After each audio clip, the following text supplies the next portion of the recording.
And we're live. Hey everybody, how are you all doing tonight? Sorry that we started a little late. Heretic had some stuff that he had to deal with before the stream. And I Yeah, don't know, that was kind of convenient. Oh, sorry, what were you going to say? yeah. I was just going to say that's entirely my fault. My time management today has just been terrible. So yeah, It was kind of convenient for me because I was having a debate with somebody in the debate section of the Discord server, and the delay gave me some more time to talk. I thought that we were getting into an interesting conversation about my favorite Austrian economist, Lockean, and one of the few people in the server who's actually familiar with his work, which just reminds me that I really, really need to make a video about him at some point soon here. But anyway, so do you want to introduce the topic of the stream, Heretic? actually, I'm just chilling the stream at the moment. Oh, okay. So I don't know how many of you watching the stream are familiar with a YouTuber by the name of Keith Knight. Don't tread on anyone. He's somebody that I've streamed with in the past before. He's somebody that I don't necessarily have a negative opinion of. He's somebody that I think that I would just describe him as um he's kind of like where I was in 2017 in terms of libertarian thought. Although he does shill around a lot of literature and authors who promote libertarianism, but he comes off very much like he doesn't understand the epistemological side of libertarian philosophy. He doesn't spend a lot of time sharpening his view of what concepts like ethics or the internal debate within ethics over property, what is entailed by this, or what the most consistent approach to those things are. Uh, his base for claiming free will to be a thing, which, for those who aren't familiar with our various essays on the subject, is necessary in order to argue for ethics. Not really familiar with like internal debate over organization theories or social study. He's one of those people that argues nap good. So everyone who is defending the nap, doesn't matter for what reason or why or what their idea of it is. It's good just because they pay lip service to this idea. Mm-hmm. And yeah, he oh, were you gonna say something, Heretic? Yeah, I mean, I was struck by a video that was shared around, I think a couple months ago, where Keith Knight appeared on a stream to try to answer all of the common complaints against libertarianism, and I was really struck by uh, the lack of depth in his answers. I'm not trying to insinuate that he's uninformed or something.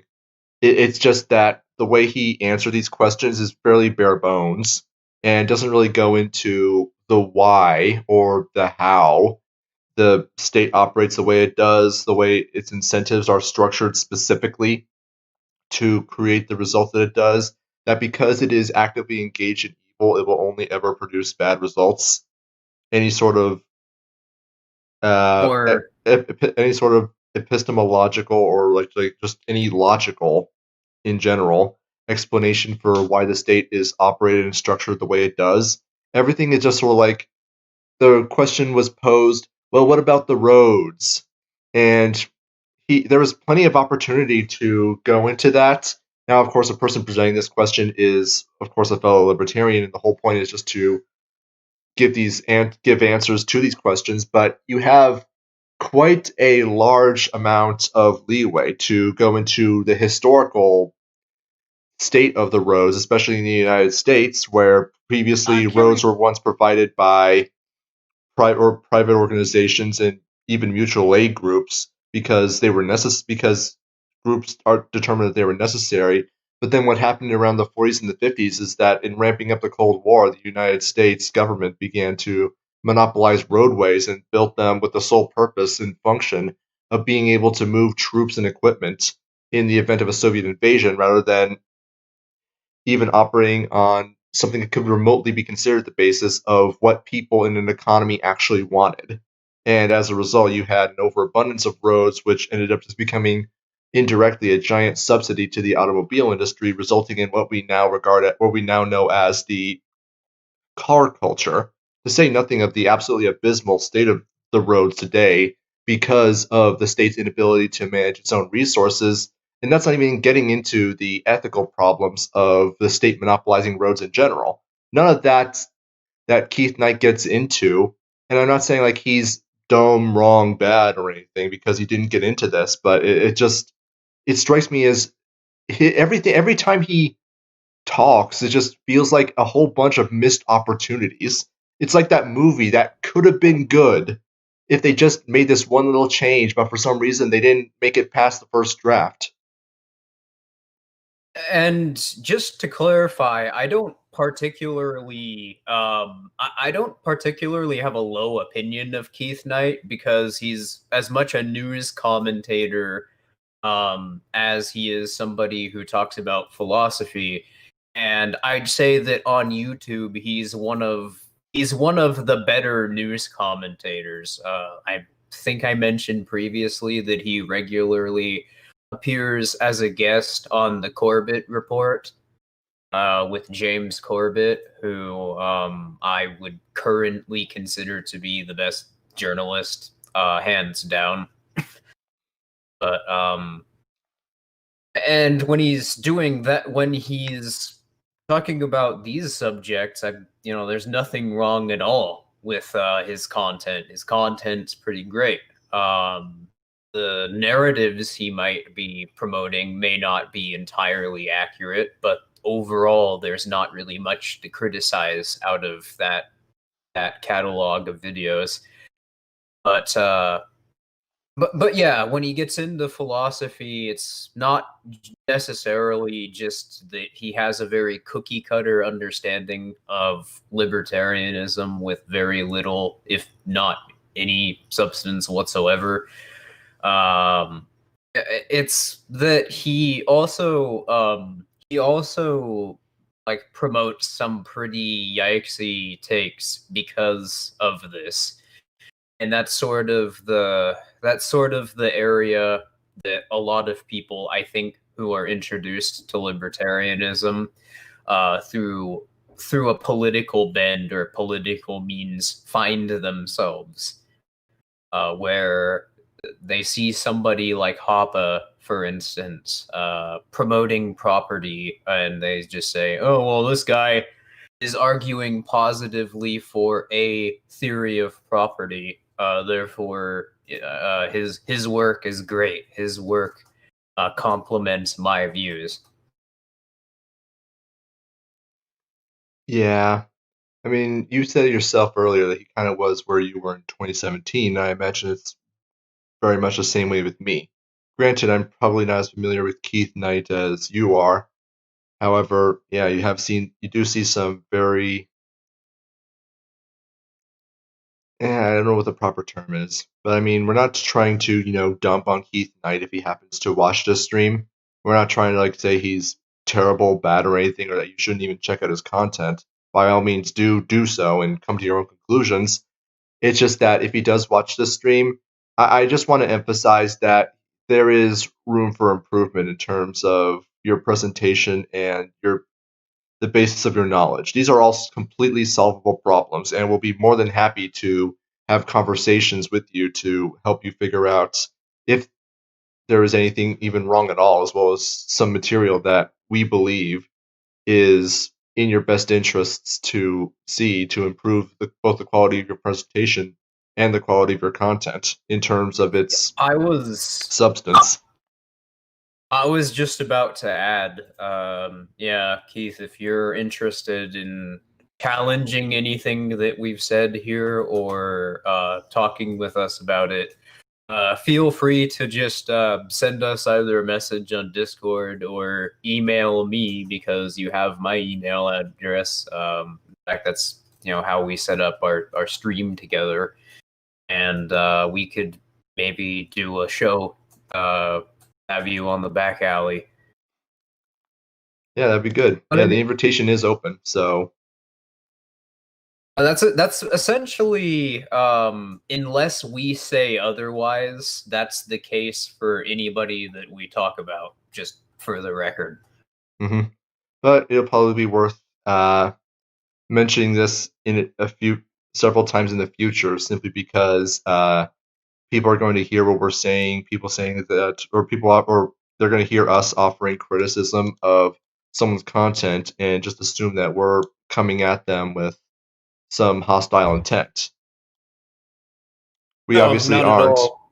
We aren't, but that's not always going to come across as obvious, especially if we sound more adversarial than we'd like to present ourselves to be. So yeah, it's just worth it to clarify that kind of thing. Well, in some instances, I take an adversarial tone just because I don't believe the person that I'm responding to is arguing in good faith, in which point I don't see the reason why I should be trying to treat them as though they're honestly trying to understand my perspective, which is why I even employ the sort of respectful steelman tone to begin with. But yeah, I definitely have no hard feelings towards Keith Knight, and but anyway, so should we get on to the video, or we haven't even really explained what the video is? Perhaps we should, especially with the hilariously provocative title we've given the stream. Yeah. So unfortunately, people can't see the thumbnail, but you have 5 foreign intellectuals, one of whom is Hans Hermann Hoppe, who are going to be making a case for American exceptionalism. And for those of you who aren't familiar with the concept of American exceptionalism, it's the idea that America is a unique country in all the world that was founded upon the ideas of individual liberty, private property rights, and a very limited extent to which the government can infringe on people's rights. This in contrast with other governments, which are founded on the idea that government can basically do whatever the hell it wants. Now, right off the bat, Heretic and I are going to be critical of this because the entire concept is predicated upon the notion that how a government operates is entirely dependent on ideology in some abstract sense. When Heretic and I have pretty thoroughly made the case that this is nonsense, and it's also it's basically just a non sequitur that statists throw out to try to avoid criticism. It's a non-falsifiable standard. If the government does something they don't like, they can just say, "Well, this group I don't like is influencing the government, and we need to lessen the influence of this group." And vice versa. I mean, you're seeing it over and over again. I've already finished the script on a video replying to the Charlottesville statement in 2017 after the Charlottesville thing in 2017 that the alt-right did. And one of the points that they try to make is that there's too many liberals in government. If we just get rid of the liberals, then everything will be great and wonderful and perfect. That's a slight exaggeration, mind you, but yeah, they're just completely trying to ignore all of the points brought up that there are structural incentives that encourage people to behave in that way. And it doesn't matter if everyone in government is a liberal or everyone in government is Ron Paul, and Ron Paul just controls all of his bodies in a hive mind. They're all incentivized to do exactly the same thing. And the best you're going to get is maybe some marginal adjustments in terms of a few integers here and there. Oh, your income tax rate, that's going to be 18% instead of 20%. Don't you feel freer? No, nothing's really changed at all. The government still exercises leverage over your resources and over your life and is going to escalate force against you if you disagree and try to defend yourself until you either comply or die. And even compliance will likely get you thrown into a rape cage either way. So, I mean, what's actually going to change? Well, nothing. Yeah, I mean, all that's going to happen at best is, you might get some more breadcrumbs to play with, but as Heretic said, ultimately, if the political economy not being economizing itself, that's a very common misconception that fuels vulgar takes on libertarianism. So they don't understand that economies are not prescribed.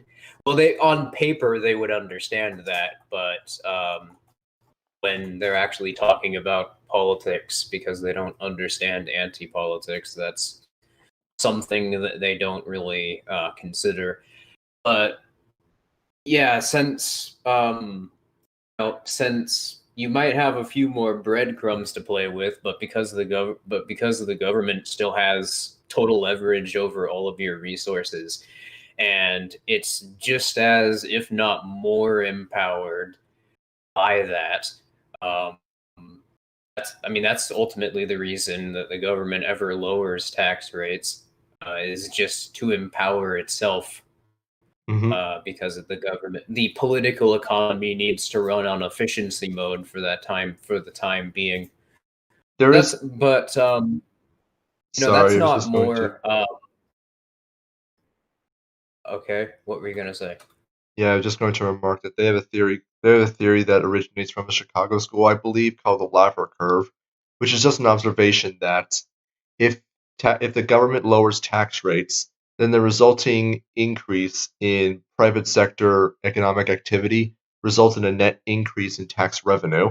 So, from that observation alone, we can understand that lowering tax rates is not actually a result of benevolence on the part of our rulers, or even representing any kind of reduction in their victimization of our rights, or even the reduction in their capacity to violate rights. It's just that, as you said, they're operating on efficiency mode.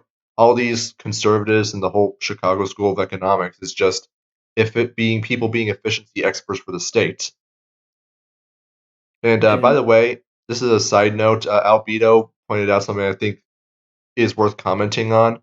The amount of money that the government has printed, the U.S. government, in terms of the number of dollars it's printed, is actually 40%, not yeah, 22%. I heard that the other day, that it's not 22%. That in the last month and a half or so, it's become 40%. Which wow, that is I don't even know what to say about that. That's if that's not an empire collapsing right before our eyes, I don't know what is. Hmm. I mean, I think I'll need to dig a little deeper because there's a good chance that it's both 40% and 22%, in the sense that 22% of the world's dollars were created in the last month, and 40% of the United States' supply of dollars were created, or reversed. I'll need to look into that. But Both there's of not a them zero. were There's a not zero chance that yeah they've printed another they printed another 18% of dollar supply in just the last few months. but those stonks though. They keep going up. Stock market is higher than ever. Just what I, but just going back to what I was saying previously, if you have more resources within the state's cash nexus or political economy, whatever you want to call it, legally things that the state claims are yours. That's not disempowering the state. In fact, it's putting more leverage over yourself because the state has more ways that it could manipulate your incentives and more ways that it could victimize you. Meanwhile, because you've produced more things in the white market political economy, the state has more resources that it could use to victimize people with, just generally. So, this is something that I've been arguing quite a bit, and it's something that I think it's really important for people to understand. Lower tax rates, deregulation, etc., does not correlate with being more free, whatever that means. Mm-hmm. In fact, so the fact that there is a political framework itself is just oppression, is just authoritarianism, and no matter what mode that political economy, or that infrastructure is operating around, the fact it exists means that you're being tyrannized. And there's no way to be tyrannized more or less. It's just tyranny. Yeah, anyways, don't really have anything much more to add to that, but should we start the video? Sure, why not? All right. Does not live in America.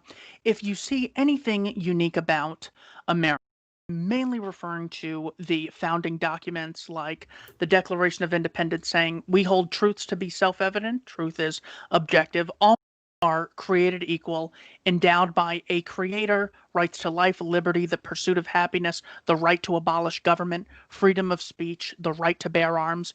Do you see these as, really unique things that were really good ideas for the 1770s? I'm sorry, but who are these people? This is. Are you talking about the people on the stream or the people that Keith Knight was just referencing? These two people on the screen. Well, the person on the right is Keith Knight. That's the person who's hosting the interview. I figured you knew that. Listen, I'm terrible with faces. I'm terrible with names. Wow, all right. So I have to ask. Okay, the person on the left is JF. He was an alt-right commentator from like 2017 to 2018. There is some yikesy things he was involved in that I've heard that involve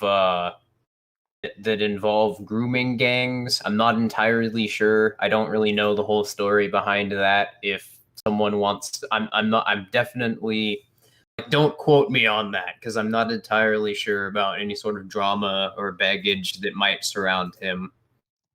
Yeah, he's an alt-righter, full Hoppian. He regularly promotes like Hoppe's work to try to justify his views. Imagine my shock. Mm-hmm. He's a self-proclaimed libertarian. He was involved in that infamous debate between Sargon and Richard Spencer. I'm assuming he was a moderator. He tried to introduce himself as a moderator, but yeah, he inserted himself into the debate, and that was something that a lot of people criticized him for. But yeah, that's the sort of figure he is. He talks a lot about like race realism and nationalism and stuff like that. All right. Anyways, let's continue. Let's see what his reply to the Declaration of Independence is. Like, it's kind of.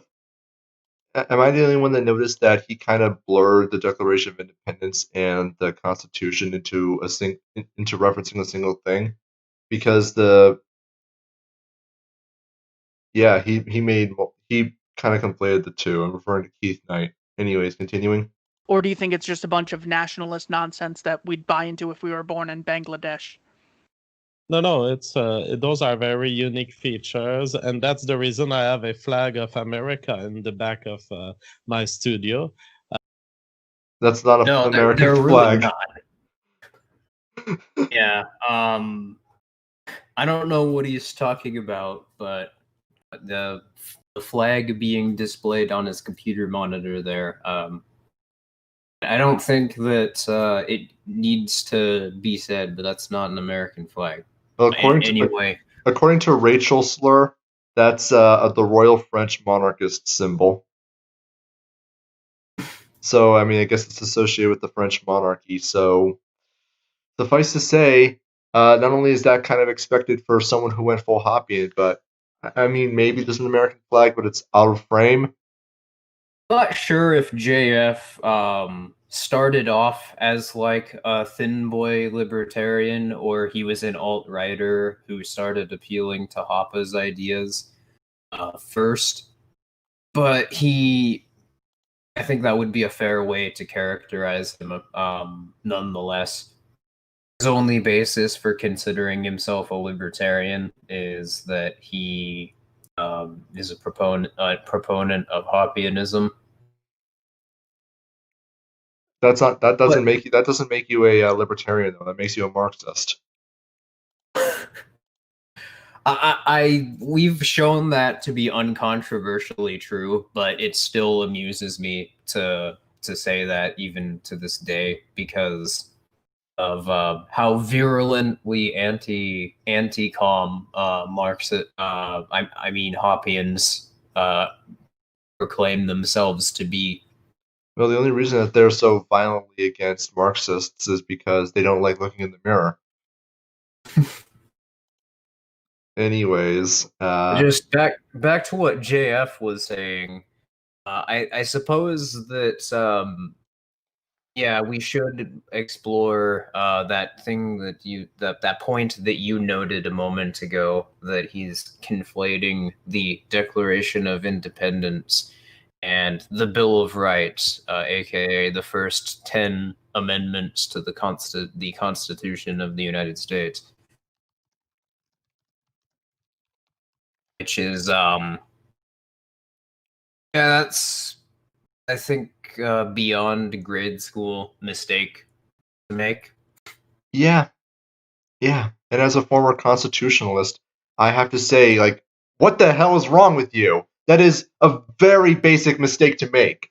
That is literally, as you said, a grade school mistake. You don't mistake the two. They're not the same document. They serve completely different purposes for the founding of the United States of America. I mean, come on. I shouldn't get worked up about this because I don't care about either document anymore, but ugh. I think that the the conservative statist types closely associate them because I think that their point is, especially, and this would especially make sense in the context of Hoppianism, is that there's some phenomenological cultural attitude that is instilled in people by the Declaration of Independence that causes the Bill of Rights to have a certain interpretation.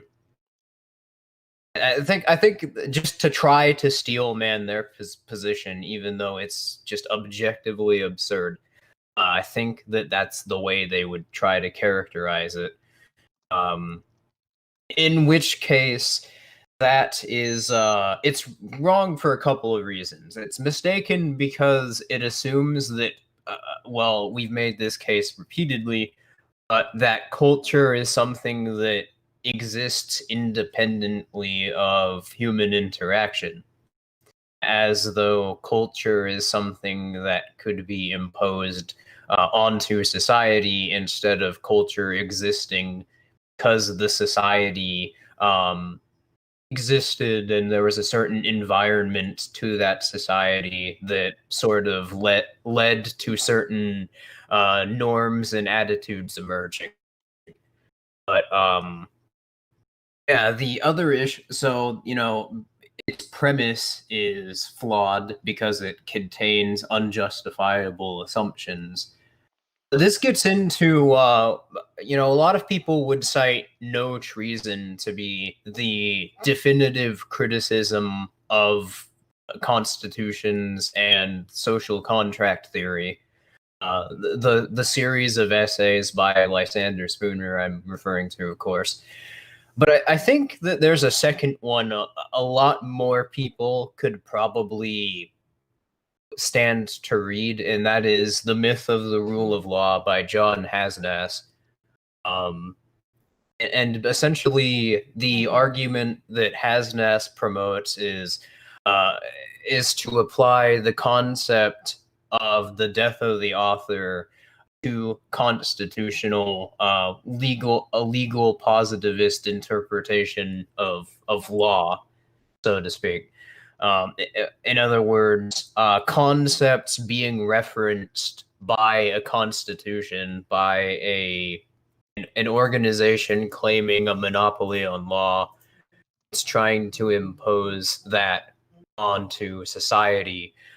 Can't just there's no objective way to interpret the concepts being referenced. And because there's no objective way, for example, freedom of expression is part of the First Amendment.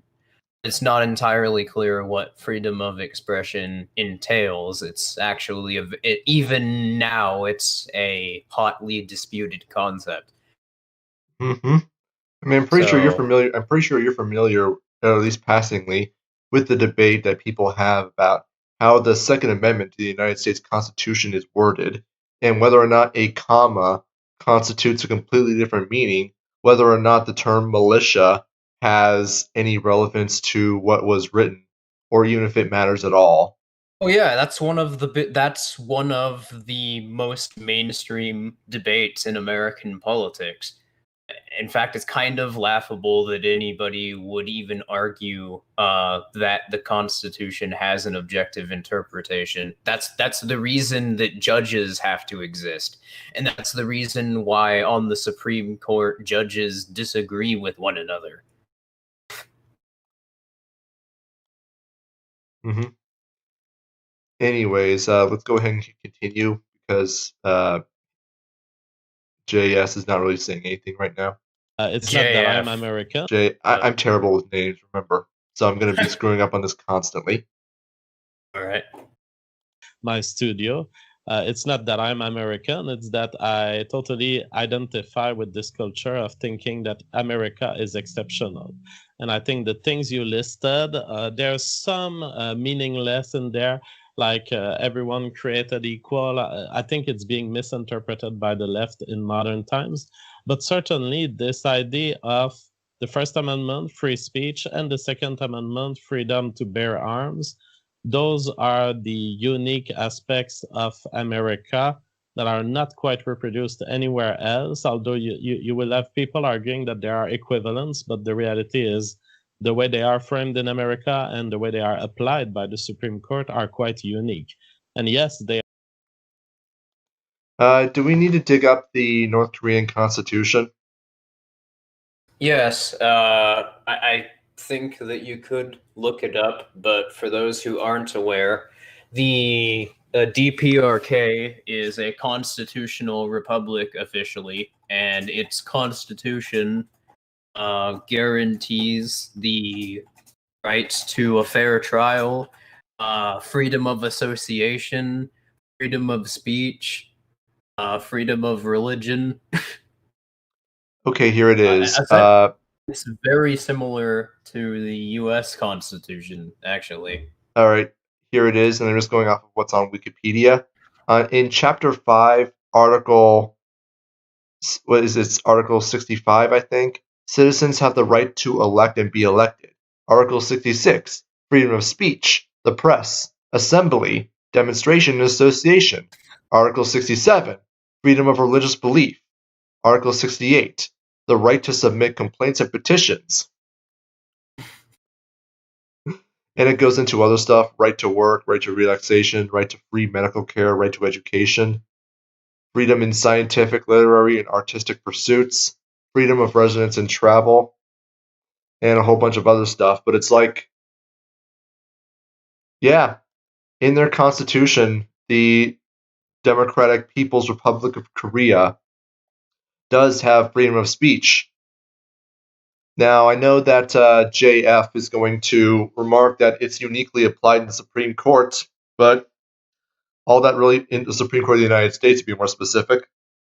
But the only difference between North Korea and the United States is the decision, like 9 judges or 9, not judges, 9 people in black robes say, and what their arbitrary interpretations of the document mean this week. The country is literally like one Supreme Court ruling away from becoming indistinguishable policy-wise from North Korea. And I think that should absolutely terrify absolutely anyone who genuinely regards the idea of the state as being legitimate. I mean, it's completely understandable to me and Esso and most of our audience because most of us already understand that, but yeah. Outside of the United States, I would say the United States government already in many ways is worse than North Korea. It just absolutely terrorizes people and just openly and nakedly does this just to try to control trade routes and to influence policies of organizations that they set up and back to further that interest, like the WTO, the World Bank, the International Monetary Fund, OPEC, etc.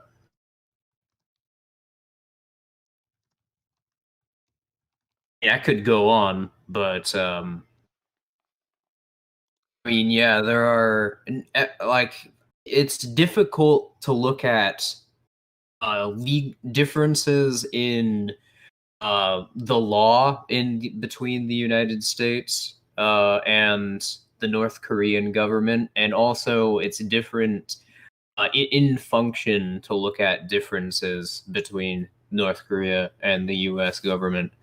The U.S. government absolutely does have secret prisons and a secret police style organization. They're called CIA black sites, and the organization is, of course, the CIA that runs those black sites.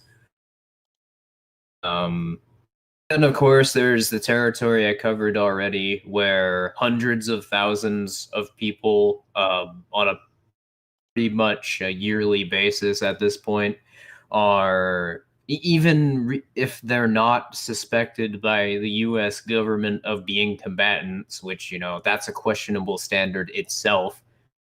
But, you know, just for no reason, hundreds of thousands of people get killed by the US military on a yearly basis. And then, of course, this might be somewhat controversial for some reason. But then, of course, there's the prison slave camps that the U.S. government runs, by which I mean the U.S. government profiting off of labor from prisoners who are in prison, who are forced to work there, or in the, as was recently talked about, in the ICE detainment camps. There's forced labor there as well. I don't know. Sounds a lot like a gulag to me. Well, you know, it's a lot different when the United States does gulags because we don't call them gulags. So they're totally different. I could also use the C camp phrase, but that might get the stream taken down, and it would definitely trigger somebody. But why would people be triggered by Cupcake Camp? Anyways, continuing.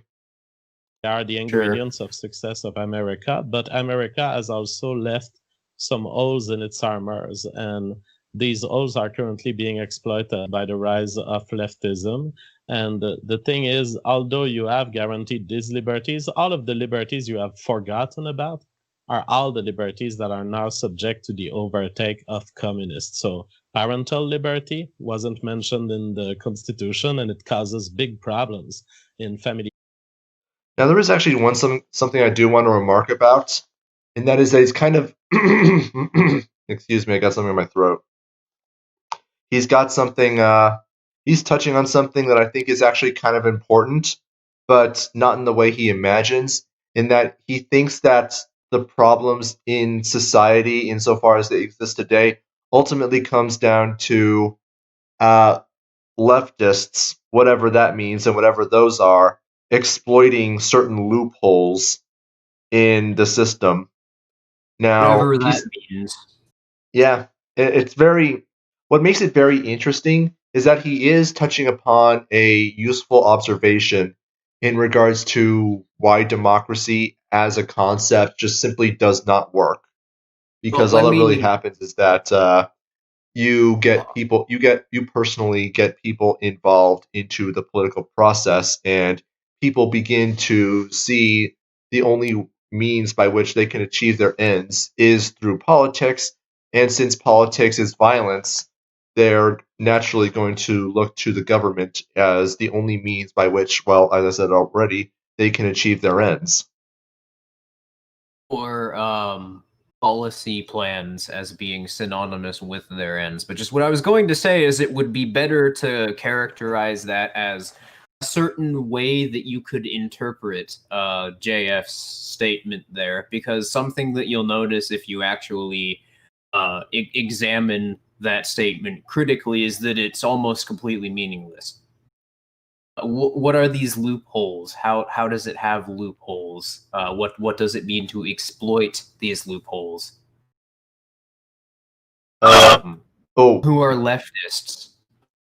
In what way? What context? Like, what are we talking about? Mm-hmm. I like what the Gray in the Field said. Anti-concepts everywhere. This is what political discourse has been reduced to. And this is what happens when this is what your brain on politics looks like.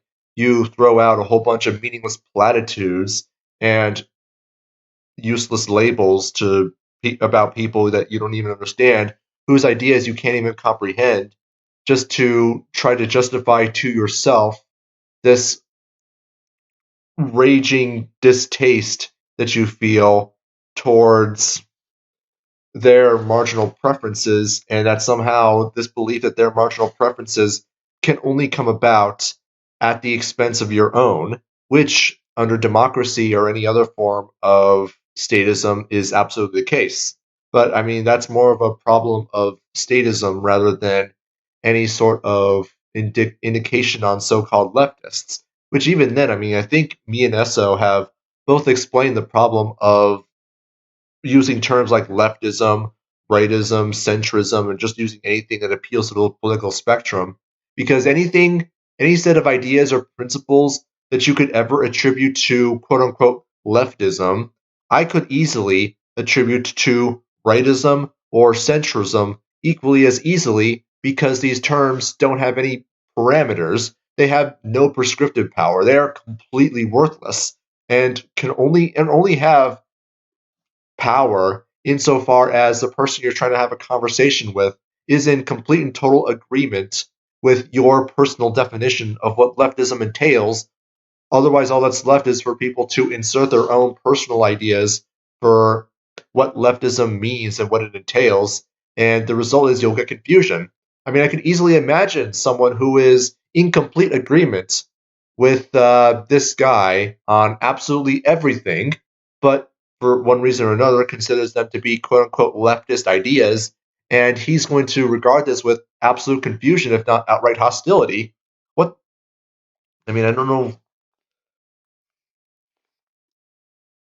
Yeah, I don't really have much more to add to that. Okay, I thought I was having a network issue for a second there. But, all right, sure, we can continue, because I also don't have anything to add. All right. Family courts and CS services and in hospitals. medical liberty, not mentioned in the Constitution.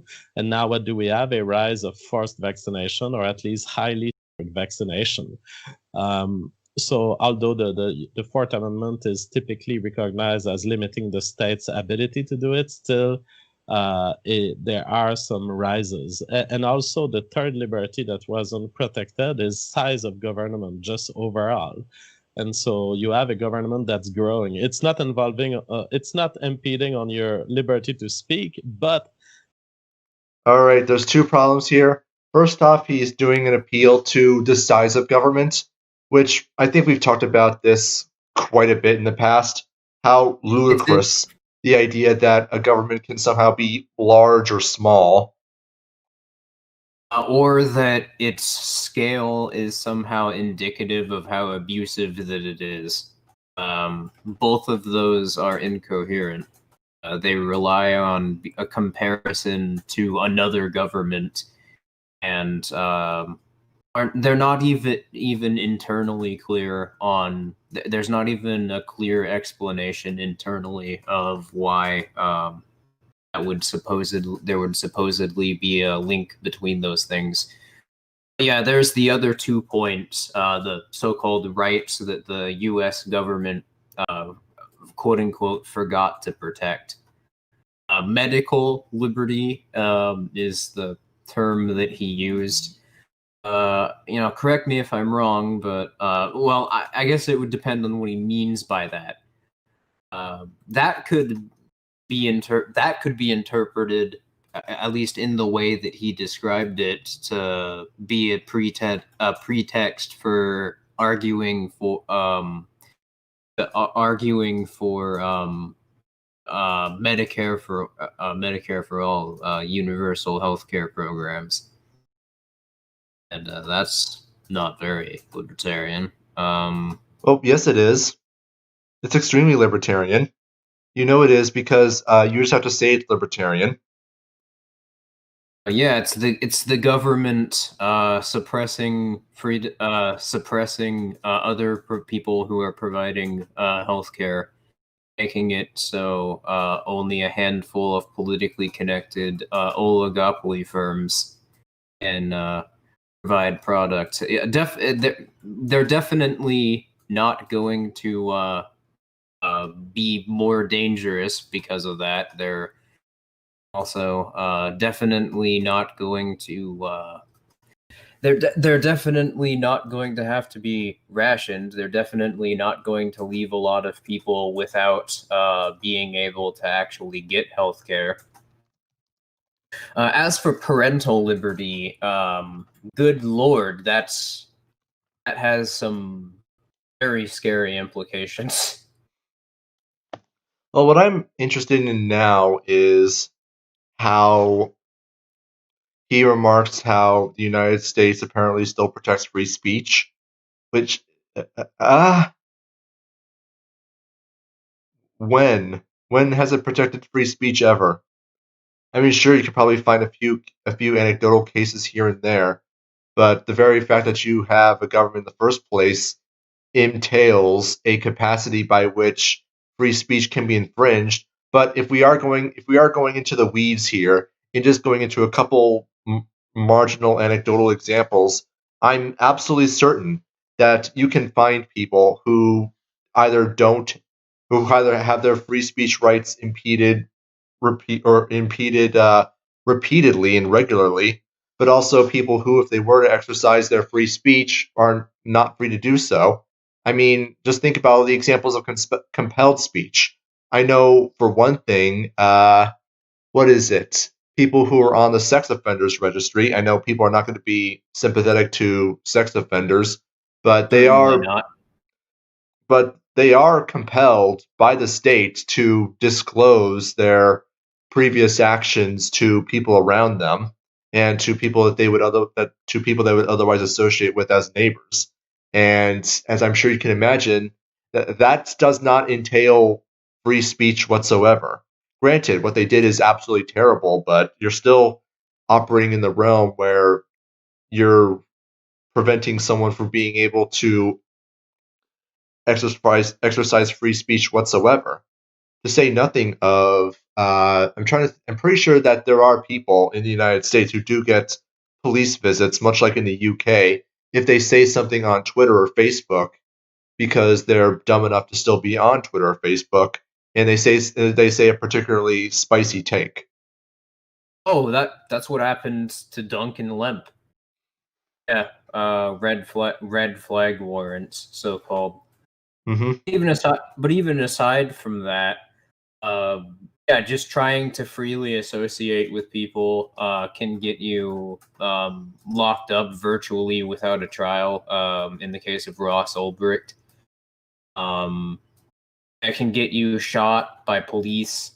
In the case of Duncan Lemp, and even if you were going to try to make the situational equivalent to the American exceptionalism argument, those situations, well, those are just bad apples, or those are just isolated incidents. No, they are fucking not. The state has an active incentive to do that. There is no way in which the state would be held accountable for doing that to people, and the state reinforces the system that allows them to continue doing that to people. That's the thing that people, and this touches upon why I would argue that there's really only like the sort of, I was gonna make a video about this. Sorry for rambling a little bit there, but I guess I'll just state this. I have come increasingly to the opinion, for various different reasons, that ANCAPism or the voluntarist movement are not complete philosophies, even though I wouldn't disagree with them at all in principle. I would be very critical of them on several grounds of entailment and what exactly is meant by property ethics or ethics and why that's the case, just for example. But the reason I bring that up is because this right here would be I just totally lost my train of thought. I'm sorry. This right here would be a great example of one of the reasons why I would argue that.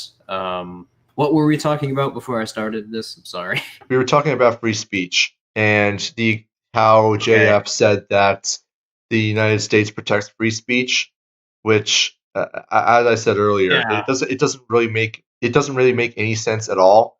And I'm actually kind of curious if we were to ask him whether or not he believes that the state protects people's rights. Okay, I remembered what I was going to say now. It's the first time that happened, and hopefully it's not going to be a pattern, but yeah, I think that it's not coherent to look at the state existing as just the sole reason that political authority exists. Because it's very clearly something that you have to approach from a systemic analysis. And as a result, the sort of dialectical analytic framework is the only one that makes sense to properly identify political authority and to argue against it.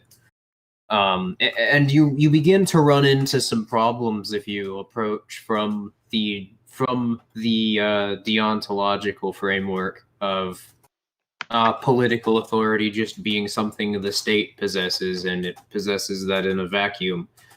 Most prominently, you get arguments like this where the policy of whatever state and how they're influencing it, how they're enforcing that, whatever that means, is the determining factor in quote unquote how authoritarian the state is. I mean, that's one problem when you look at political authority as something that exists in a vacuum, is it becomes coherent to look at governments as though they're more or less actively aggressive than others, because you're only looking at what the state is actively doing to people, rather than incentives they create through their aggression or legal privileges that they defend with aggressive force. Well, they want us to be focused on what it is that they're actively doing at any one moment, because that way they can avoid confronting the systematic and incentive problems that state power and coercive authority necessarily entails. If they were forced to confront that, then if they were forced to confront that, like, not forced as in violently, but if they had no choice but to confront it, and they had to confront it honestly and openly, I don't think there would be anyone except anarchists. Yeah, and the other point that I was going to make there is that it sort of reconstructs a social contract framework. Not that there's a social contract between you and the government, but like neither Heretic or I would disagree necessarily with the concept that governments require people to be actively participating in the government's political economy in order for the government to exist. But the thing is, we have a necessary explanation for that.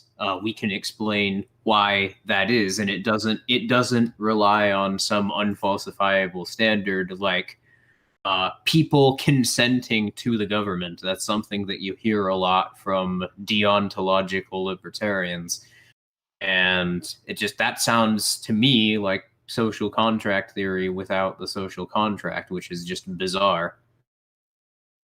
What is the standard that you're using to describe consent? Because obviously people don't consent to the government uses force. Even deontologists don't legitimize the idea of consent, and I'm pretty sure we can both recognize this as former deontologists ourselves, and that they recognize that the state is objectively a coercive organization that at best is only going to be able to get anything that resembles consent as a result of pure complacency.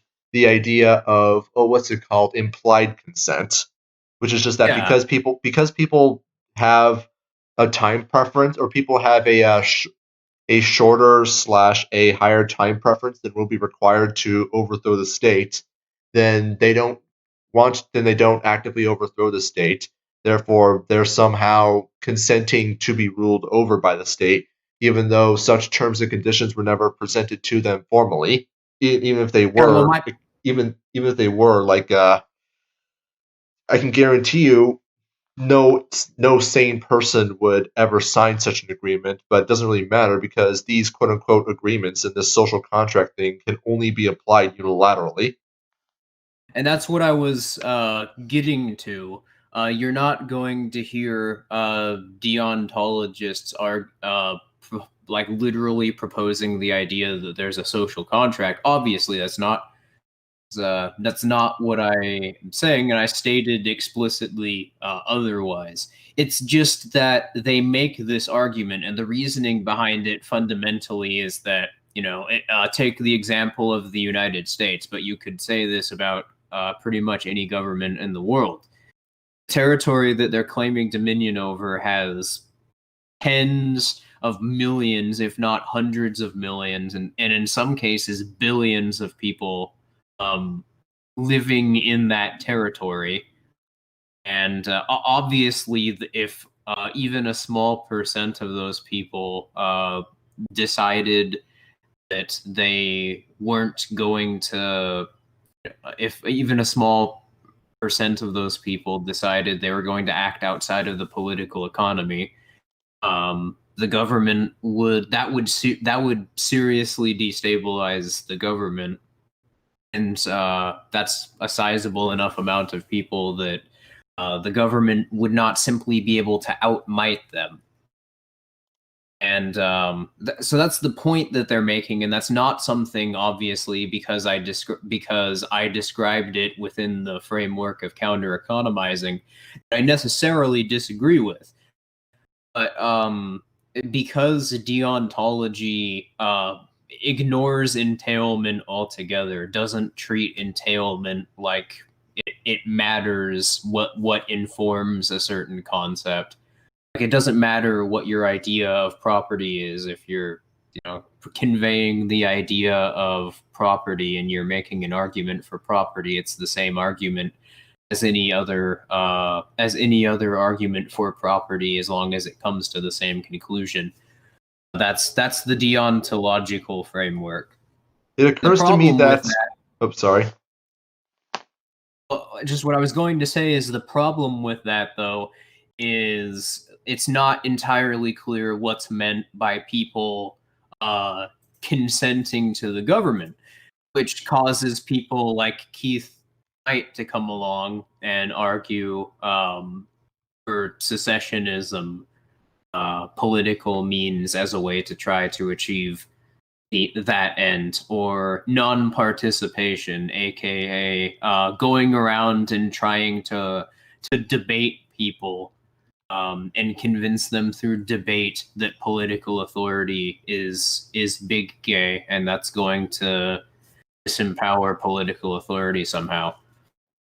It occurs to me that deontology kind of falls into the same thing that anarcho-capitalism and voluntarism does, in the sense that they're incomplete philosophies.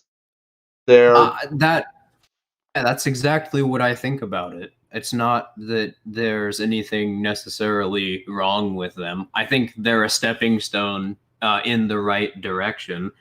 As a former ANCAP/voluntarist myself, I can say I don't have a particularly low opinion of that philosophy, and in some sense, I still agree with it.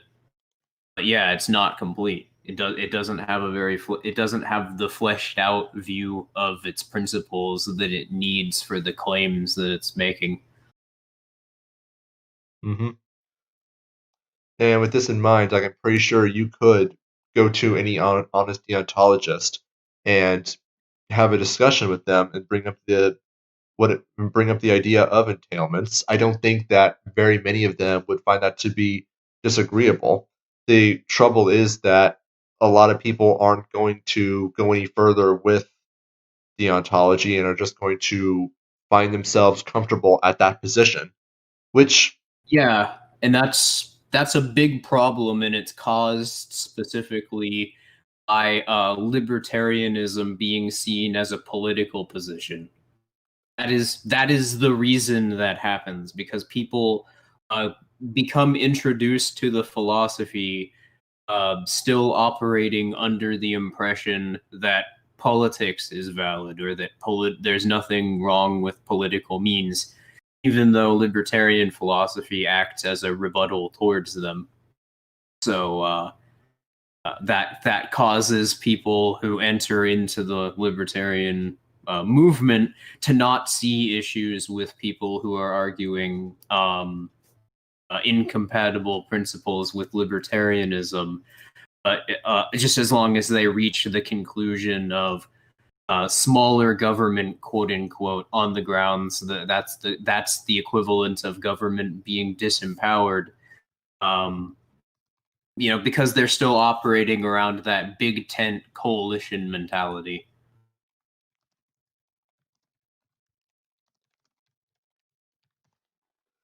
Yeah, I don't really have anything.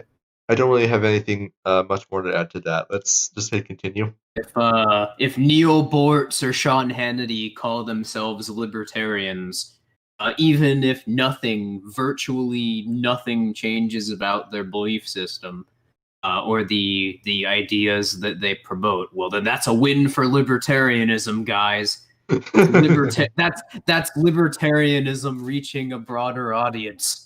So wait a minute. Does that mean if Donald Trump, if Joe Biden, or even if Kim Jong-un came out as libertarians, that'd be a win for libertarians? Even if nothing else about them changed? Stop purity spiraling, heretic. Oh, right, yeah, I forgot that libertarianism entails literally every idea that everyone has ever had ever. Alright, let's continue. It's taking up on every other aspect of your life. And so these three things are things that I would add to the American Constitution to make it quite almost perfect. No, there is something. Hold on a second, did that video glitch? Because it just went quiet after you said like three things that he would add to the Constitution. I'm honestly kind of curious. To the American Constitution to make it quite almost I have perfect. no idea. Let me see that again. I'm playing it right now. I didn't No, stop. there I didn't is- pause that video at the time. It was frozen for like 3 seconds. I think that was a. I think that's just how the video was put together. Ugh, man! Like you end that clip on a cliffhanger. That's physically painful for me. I'm not going to. I'm not going to take too much off for that, but it was like I thought you paused the video for a second. I wasn't watching it in the watch together link. I thought I'd paused it too, like accidentally, but no, the thing kept continuing. Or the counter kept going, and it was like, what's going on? And it just turns out just a little editing thing. But like I really want to know what those three constitutional amendments would be, because I want to respond to them so bad. Ugh. I'd have to find the original clip. This But I know I don't is, care enough to look up the. I don't care enough to look up the freaking timestamp for that stream, though. Ugh. Yeah, I'm not even sure if the full stream is still up, and plus we are not going to have enough time to respond to that here. Anyway, this is Johann Norberg, somebody who I'm admittedly not familiar with, but this is his take on American exceptionalism. Let's go. Something deeply unique and valuable in those words and those documents, and I can say that as a Swede. You know, the people who started the classical liberal revolution, the free market revolution in Sweden 150 years ago, they Imagine believing that there was a free market revolution in Sweden 150 years ago. Yeah, I was just about to say I have no fucking idea what he's talking about. I actually do have an idea. Around the 1800s in Europe, this was going around in country after country after country after country as the monarchies began to fall.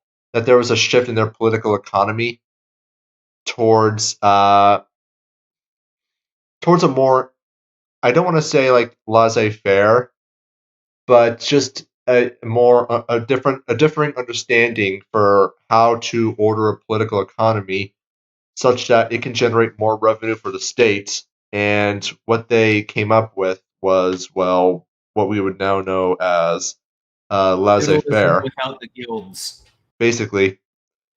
And yeah, that's what they regard it as. They regard it as free market today. It wasn't. The government still exercised plenty of control and leverage over people's resources. There was still plenty of taxation, predation going on. It was just. I mean, you could say that it was less violating of people's rights at that particular moment in history. But as we talked about before, what matters is its capacity to infringe on people's rights, not how much it actively is. So yeah, this is just everything is just talking about is bull crap. Yeah, that's what I was curious about. The way that Norberg made it seem is that it was a distinctly Swedish event. And in reality, you could say the exact same thing about pretty much any nation in Europe at the time.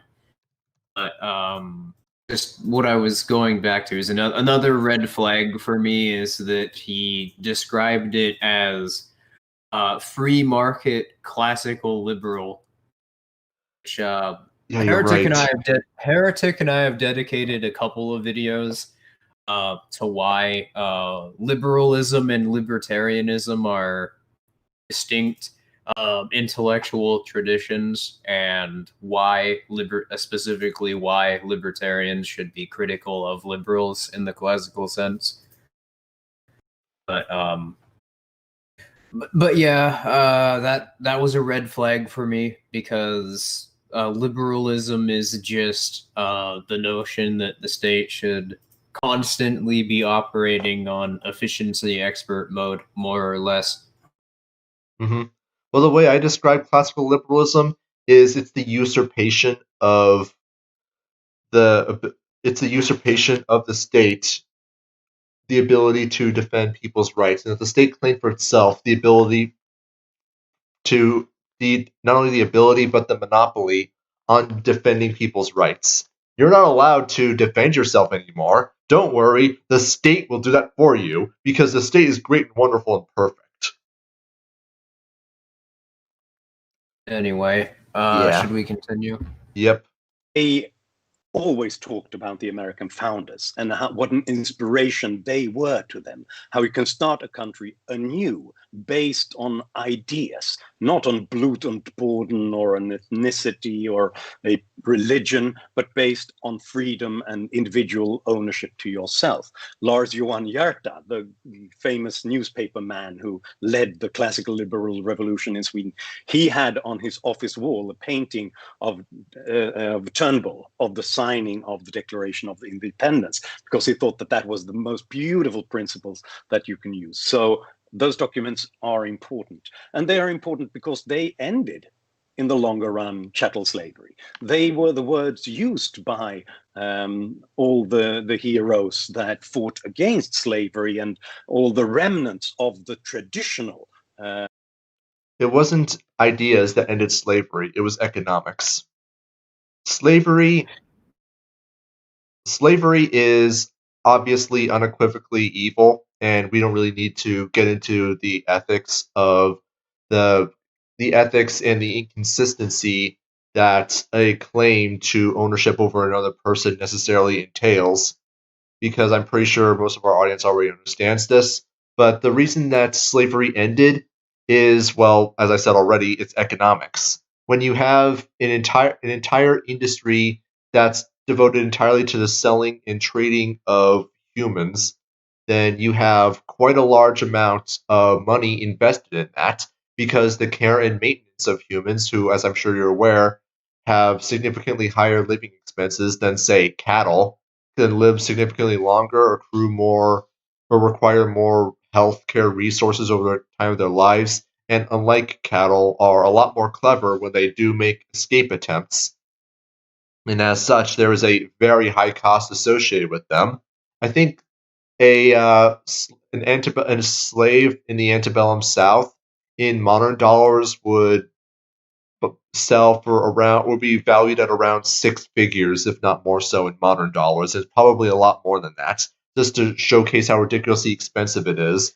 And this is to showcase like just how heavily invested people are in that industry. And when people are incredibly heavily invested in an industry, naturally they want their investment to pay out. And so what you don't want when you're heavily invested in the industry of labor is labor-saving devices that makes your investment in your slaves, well, not produce as much money as it would have before. So as a result, there was a significant amount of pushback in places that practiced slavery, for example, the antebellum South, against industrialization and the Industrial Revolution as it was happening. As a result, sorry, I wasn't quite finished. Okay, I'm sorry. As a result, you did have the slowing down of technological development, which made them incredibly unable. It significantly reduced their ability to compete with industrial powers that had successfully abolished slavery for one reason or another. And since we know that governments operate on the basis of economics and not on the basis of ideas, we can see that there is very much a strong incentive for states, especially during the industrial era, to abolish slavery. It's not because they particularly had a dislike of slavery for ideological reasons, but simply because it wasn't economical for them to do so. It absolutely was not profitable. There were only like 2% of the population in the antebellum South actually owned slaves. And the reason why the slave trade was even in the United States is because the British government, which was one of the largest exporter of slaves out of Africa into the West at the time, was giving subsidy payments to the U.S. government for taking their slaves. Yeah, it was a mix. What actually ended slavery was, first of all, it was a mix of industrialization, trains, and steam engines really fucked up slavery. Its viability, even as a subsidized industry. But yeah, there was also, of course, the Underground Railroad, which is one of the most famous examples of counter economics, at least in the United States. Then, of course, there towards the end, a lot of counter economists were instigating slave revolts. It's absolutely hilarious. Although here's another example of just how heavily subsidized the institution of slavery was in the U.S. Every time a slave escaped, state and local governments would enslave local whites into slave hunts, which would take them away from their jobs for days, weeks, even months at a time, just to look for one guy. And kind of ironic, isn't it, that whites were being enslaved? Like the proper term they would use is conscripted, but I mean conscription is slavery, so come on. Yeah, so it was becoming increasingly expensive to actually maintain a slave plantation, while also becoming less profitable simultaneously to operate as a farmer who has slaves. Mm-hmm. I mean, and that's sort of the thing that people have to realize. If the U.S. government wanted to legalize slavery, they could, and there would be nothing that anyone could do about it. Case in point, the fact that there are still slaves today, just in prisons. Mm-hmm. It's entirely pink market activity. It's just legal. It's different when the government does it. You see, it's not slavery when the government does it, but it's kind of funny because even the 14th Amendment gives the United States government an out for slavery, in that if you're convicted of a crime, it is perfectly legitimate under the no, it's not the 14th, it's the 13th Amendment. Sorry. In the 13th Amendment, it does say that if you're convicted of a crime, that you can be conscripted into forced labor. So, yeah, as written, it gave them an out.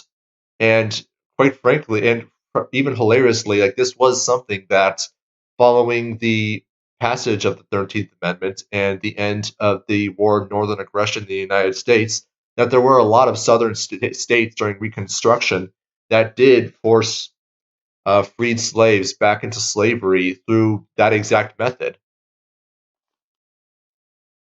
Anyways, should we continue? That was pretty extensively documented, but yeah, sure, we can continue.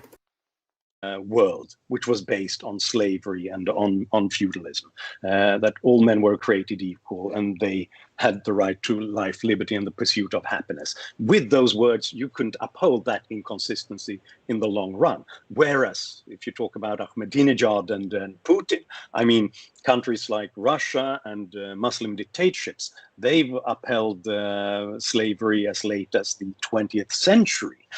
So they don't have that much to brag about. Aren't those countries supported by Western governments?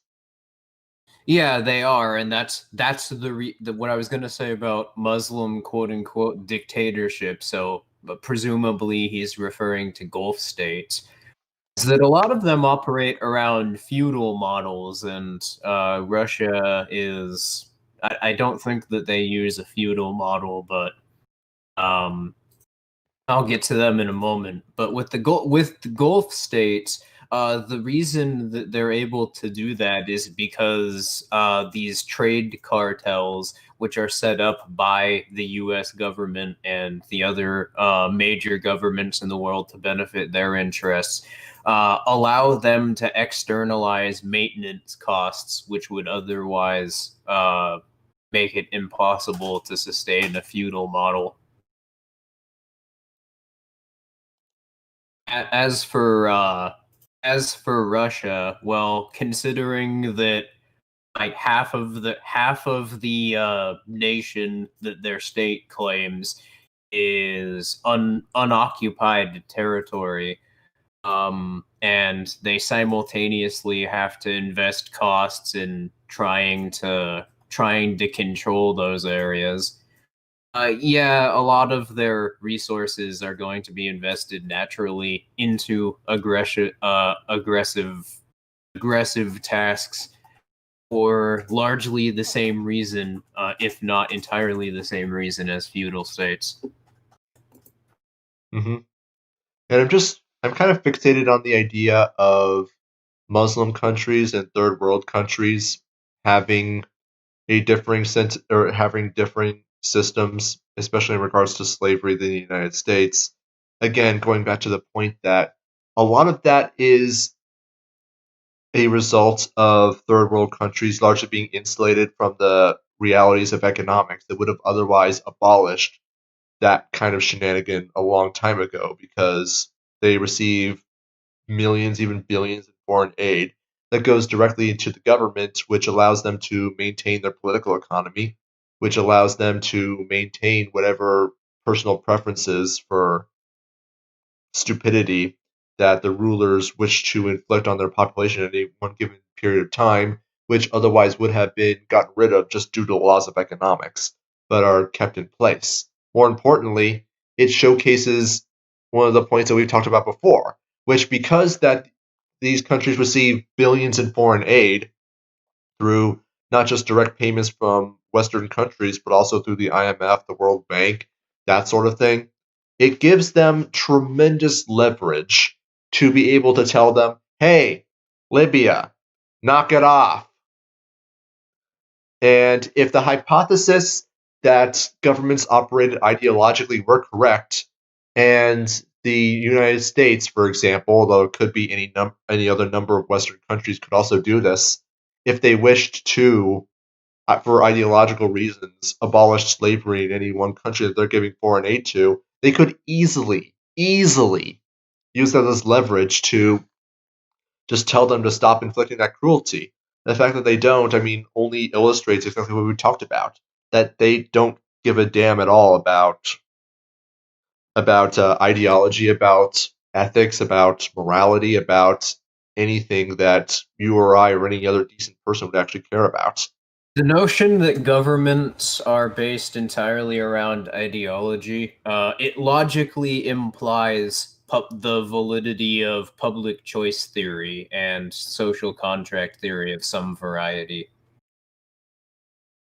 Because in order to argue that that's the case, you have to argue that what motivates politicians is just what their idea of quote unquote representing everyone else's interests are.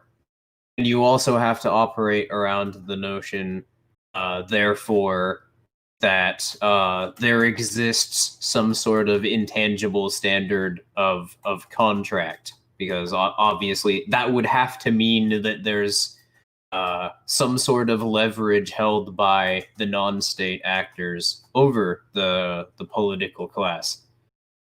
But there obviously is not, if you look at all of the things we've talked about previously in the stream here. Anyways, I'm just going to go ahead and continue here. I think that... Oh, wow, that was the end of that clip. Okay, I was not expecting that. Yeah, I guess we kind of paused right at the end there, so let's go into the next guy. Yeah, sure. I think all I was going to say is, yeah, there wasn't really a whole lot to Johann Norberg interview. That's sort of what Heretic and I were talking about with Keith Knight's content in regards to philosophy being very milquetoast and not very informative. Because if you really think about what the substance of that guy's arguments were and what he actually put forward, all that he said was, well, yes, American exceptionalism is good because Sweden had a tradition of classical liberals, and those guys liked the American Revolution. What? I think he also said something about like, well, the United States abolished slavery, so that means American exceptionalism is good. There's a lot of countries that abolished slavery. Like I think there's only The U.S. is. Sorry. I was just going to say the U.S. is hardly unique in that regard. Mm-hmm. Hell, I think it was actually England, the English monarchy, that actually was the first one to not only abolish slavery, but to actually send fleets out and navy ships to intercept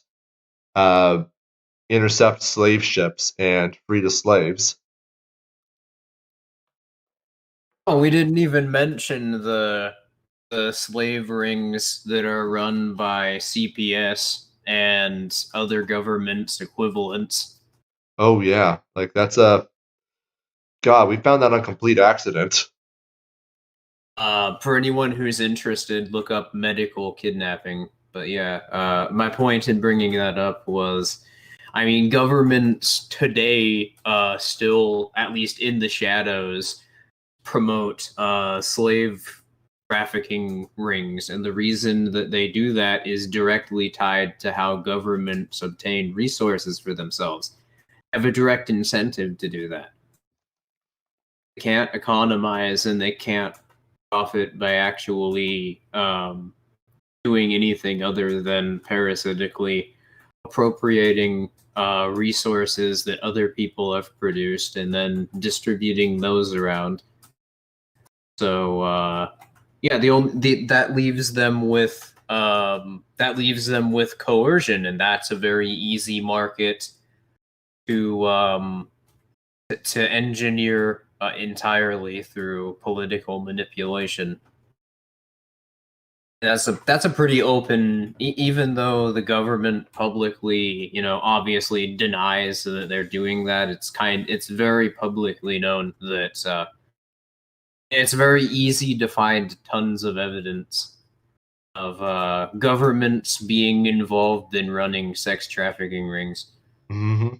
I mean, you can find it on a small scale very easily because every other day there's a story on justthethoughtproject.com about some cop or some politician being caught in some sex trafficking ring, usually child sex trafficking. But it goes even further than that, where hospitals receive 6 figures, even 7 figures in subsidies for every one child that they can get adopted, thus creating an incentive for them to just straight up kidnap kids. They force mothers to give birth and then go around and tell them that they're unfit to be mothers so that they can't see their kids, while using the fact that they're barring the mothers from seeing the kids as proof that they're an unfit mother, thus putting them up for adoption. And oftentimes, CPS will just straight up kidnap kids and put them up for adoption under the justification that they are just quote unquote adoptable. That's actual terms used in a literal court case involving this very thing, by the way, that's something that actually happened. Said kid, by the way, was actually ended up burning to death.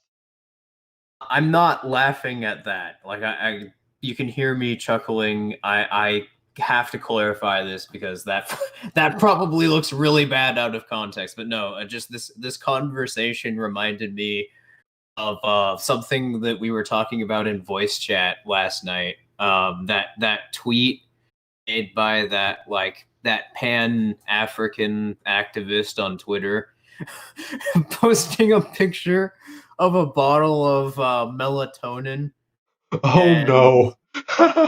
Yeah, you remember that?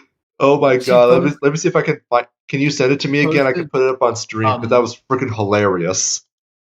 I'll have to go scroll back up through voice chat, but yeah. So this like pan-Afro activist took a picture of a bottle of melatonin and was presenting that, or was telling her followers on Twitter that white people are selling black people's melanin in order to protect themselves from the sun. Yeah, here it is. I got it on screen, or at least a cropped version of it. For those of you who aren't aware, melatonin is a chemical your body produces when it's about to go to sleep, and they sell melatonin supplements to help people sleep. And I'm pretty sure everyone knows what melanin is. And so this special ed student saw a melatonin bottle and thought it's a melanin supplement.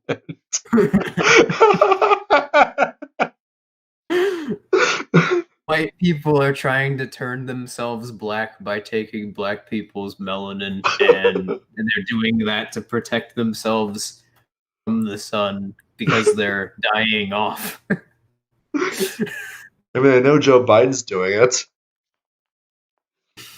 but he doesn't take melanin pills. He just straight up sucks the melanin out through physical contact. Literally, the second tweet in that thread, that's melanin in a bottle. The Europeans want to steal everything from us, and this is just the beginning. ... That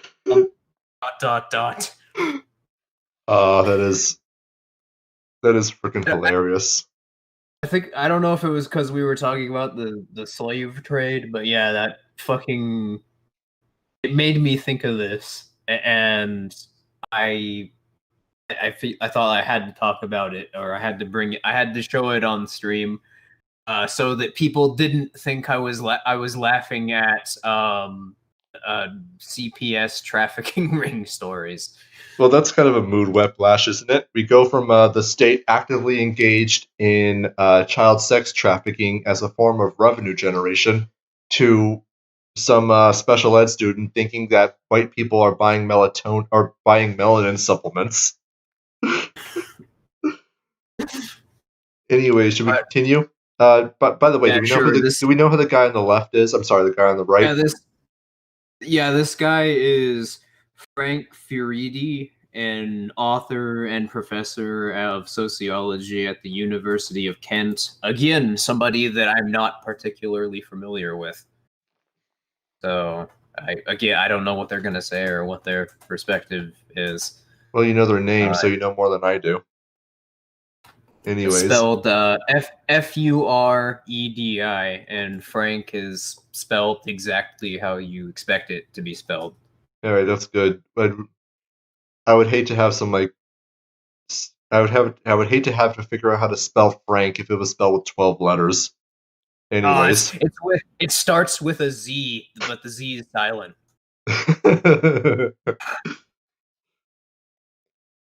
Anyways, very unique. I'm a big fan of the founding documents of the United States. I think they are quite unique. I think the American Constitution and some of the founding sort of papers are really very exciting. They kind of inspire me, even though I'm not American to this day. You know, sort of, I think your First Amendment is a wonderful sort of piece of legislation. I think the tragedy of America is that it very often doesn't live up to these ideals. And there's always a continuous process of undermining it. I noticed, for example, the New York Times has projects where it kind of has this history project, which tries to redefine what the founding has meant. You know, sort of is the most grotesque example of trying to call into question the beauty and the kind of intellectual drive that was behind what the founders were doing. Very often people find a lot of excuses as to why the First Amendment. Okay, but that's the problem. What is that? what is the objective interpretation of the Constitution, and why is that the more valid interpretation than any other? Mm-hmm. You were talking about this earlier, that fundamentally there is no objective way to interpret any constitution. The originalist interpretation of the Constitution, which is, for those of you who aren't aware of what originalism is, it's a school of thought in constitutional law that says that the correct way to interpret the Constitution is the way that the framers, the people who wrote the Constitution, intended for it to mean. And this is knowable not only through the historical context of the time, for example, what certain terms mean. A good example being what well-regulated in the Second Amendment means, having a completely different meaning than what someone today would, in addition to what they extrapolated upon in the Federalist Papers and the Anti-Federalist Papers in terms of what they felt that the way to interpret a certain document is. Now, I'm not going to describe what the Federalist Papers are. I'm just going to assume that people are aware. Regardless of what context you have, or like statements from the people who wrote the Constitution, you would still have, even if you had that, would still have to explain why exactly there is that is objectively the correct interpretation, or what exactly that would mean for the Bill of Rights, along with the future amendments of the Constitution, which they didn't know about. Mm-hmm. Now, with this idea of the United States Constitution and it being a quote-unquote wonderful piece of legislation, well, it's also a significantly missed opportunity to illustrate exactly what we're talking about in terms of the ineffectiveness of a constitution, how it is entirely impossible for any kind of constitution to really create the incentives necessary to allow for the kind of, or to incentivize what it is that the founders and the framers might have originally intended for the Constitution. Instead, they interpreted the idea of a Constitution from a very structuralist approach. That if we just have this document that's just above everything, people will be compelled to obey it, and then everything will be just wonderful. There will never be any problems. I mean, that's a little bit of gross oversimplification, because like a lot of them even understood that the Constitution was not going to be followed at some point, and that it was temporary at best. It's still showcasing like the kind of top-down understanding of social order that the framers did genuinely believe in. The reason I bring this up is because Professor here is ascribing malicious intentions to people who have different interpretations of the Constitution than say he would. But why? There's no just because they have a different interpretation, that doesn't mean that that doesn't necessarily mean there's malice there. There literally is no explanation for why your take on the Constitution is more objective than theirs. They could say the same thing about you. Mm-hmm. Now, should we continue here? Sure. Amendment is no longer relevant. We live in a complex world. Free speech is not something that we can allow sort of without some kind of restraint. I think in America, especially in universities, people spend far more energy and devote far more of their resources to limiting free speech rather than to expand it, to make it more. So I think that seems to me to be a really, really important problem. And it seems to me that you got this incredible document, this incredible kind of political contribution, the whole founding process. It has never happened anywhere in the world. I mean, there's nothing like it anywhere in the world. And a lot of Americans, that's objectively wrong. We brought up that, what was it, Section 5, Article 66 of the North Korean Constitution does guarantee the right to free speech. I mean, yeah, not every government is the same because, some governments have more resources than others. So some governments are going to be at a disadvantage compared to other governments. But in terms of the leverage they have over people living in the land that they're claiming, no, there really isn't. They may have different economic. They may have different ways that they've engineered their political economy. In terms of the influence that those governments have over those people's lives, I mean, there really isn't a meaningful difference between them. And what you'll find if you look at, I mean, we gave the example of North Korea, but what you'll find if you look at pretty much any government's constitution on Earth is that they're almost exactly the same as one another. They might be phrased slightly differently, but the concepts that they reference, they're all almost exactly the same.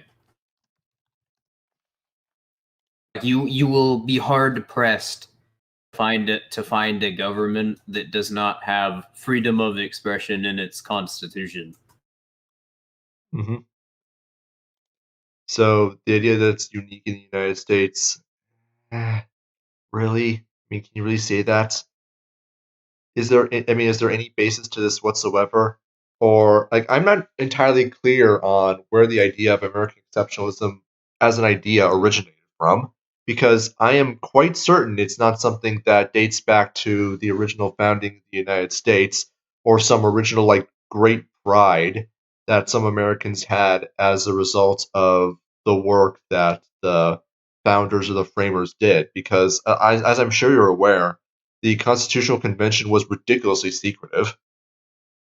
Yeah, you can actually. Roderick Long has a good lecture, not on this topic, but the title of this lecture is called "What Empire Does to Culture." And the reason I bring it up is because he mentions that a lot of the 19th century libertarians or figures who were important in influencing libertarian philosophy, like Herbert Spencer, were noting a rise in jingoistic sentiments or things being promoted by state media that encourage jingoism. So I bring that up because it is definitely a early 20th century phenomenon specifically. It's something that sort of peaked out of that. But It sounds like something, and sorry if I'm interrupting, but it does sound like something that would have been manufactured during the 40s and the 50s in the ramp up to the Cold War in an attempt to propagandize to people about, like, how great and wonderful the United States is versus how evil and terrible the Soviet Union is. well, and that's exactly what Roderick paraphrased their conclusions as being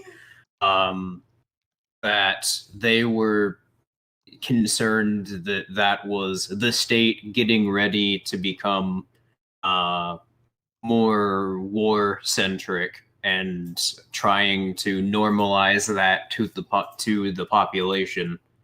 And if you look at the following decades, particularly if we're talking about Herbert Spencer and Voltairine de Cleyre, which were the two philosophers that Roderick Long referenced, the decades following the 1880s and the 1890s, that World War I broke out.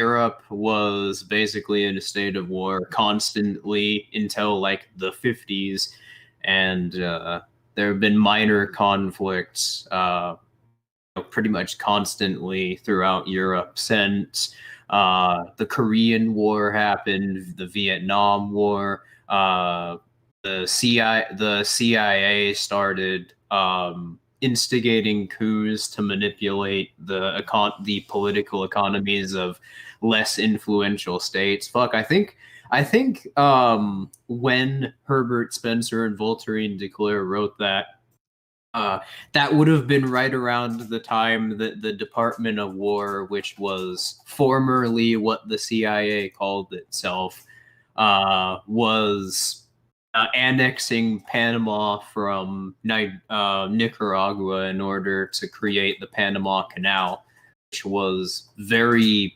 very specifically intended to manipulate unipolar political trade. Mm-hmm. And suffice to say, like, what happened to people who were not happy about the idea of the Panama Canal? I got a feeling that the First Amendment wasn't particularly useful to them, or didn't even help them at all. That's, I swear to God, this is something Styx Hex. I heard Styx Hexenhammer bring up lately. Well, we don't have to care about them because they're not U.S. citizens. The very idea of citizenship just annoys me.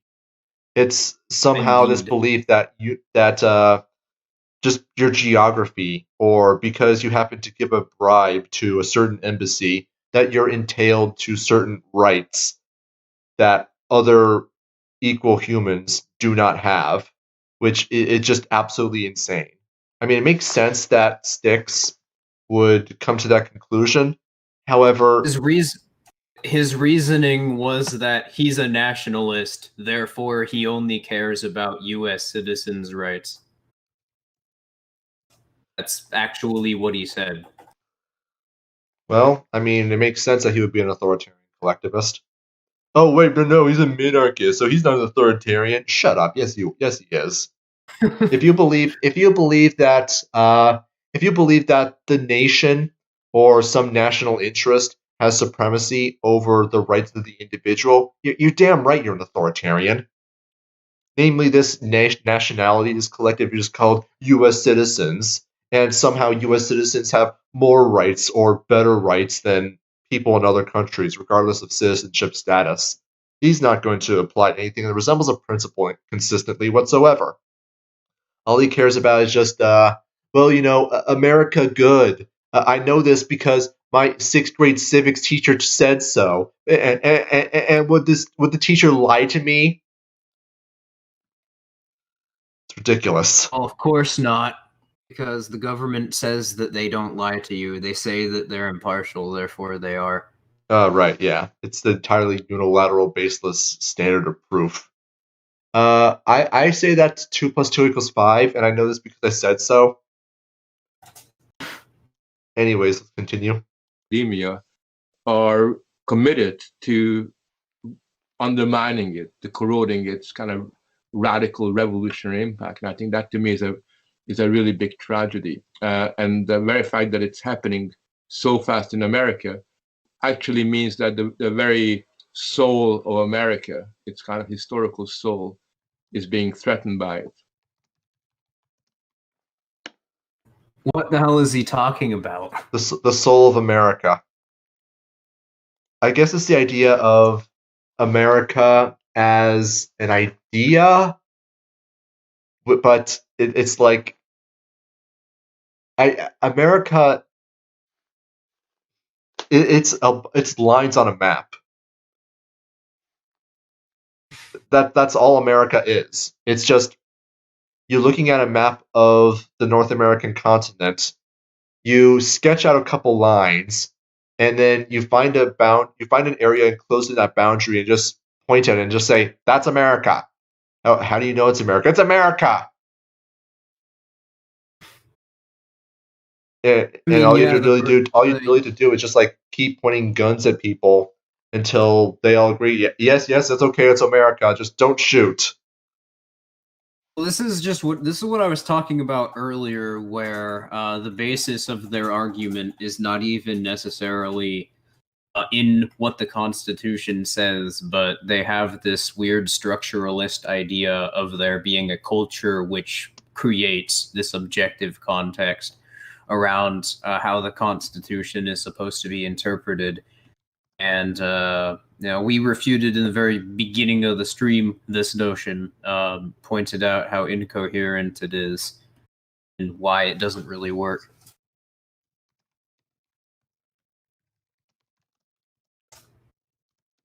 Anyway, you want to continue? Yeah, sure. 1 second. And they're going to transition over to another guy. Now, do you think Hoppe is going to be next or no? I don't know. There's still Yaron Brook, which is going to be glorious. We responded to him a video of his a couple streams back. Mm-hmm. He's not even a libertarian. He's an objectivist, so this is going to be good. Mm-hmm. I think it's going to be Brooke next. I'll probably save Hoppe for last. I remember he doesn't even actually stream with Hoppe. He just he goes back to his stream with JF and he starts reading off things that Hoppe wrote. Because Hoppe, as we've talked about before, is notoriously difficult to get on any shows or streams. Mainly, I'd imagine, because he tries to keep the people who he surrounds himself with rather small, because any pushback whatsoever causes his ideas to just fall apart immediately. Mm-hmm. So, anyways, let's continue. This is a passage from Equal is Unfair by Don Watkins and Yaron Brook. I was not... Yaron. I'm sorry, I find that pronunciation strange. Yeah. All right, let's continue. Lucky enough to be born an American citizen. I became an American citizen by choice. I immigrated to this country. I was born and raised in Israel. I served in the Israeli military, where I met my wife of 20... You did not serve in the Israeli military. You were enslaved into the Israeli military until they decided to arbitrarily let you go. Don't try to mislead people here. We got to be clear on our terms. 27 years, and when we got married, after we had fought for our country, we sat down and said, you know, you only live once, and we want to make the most of our lives. We want to be someplace where we can enjoy freedom, where we can make the most of the life that we have, where we can pursue our happiness, where we can raise our children to the best of our ability.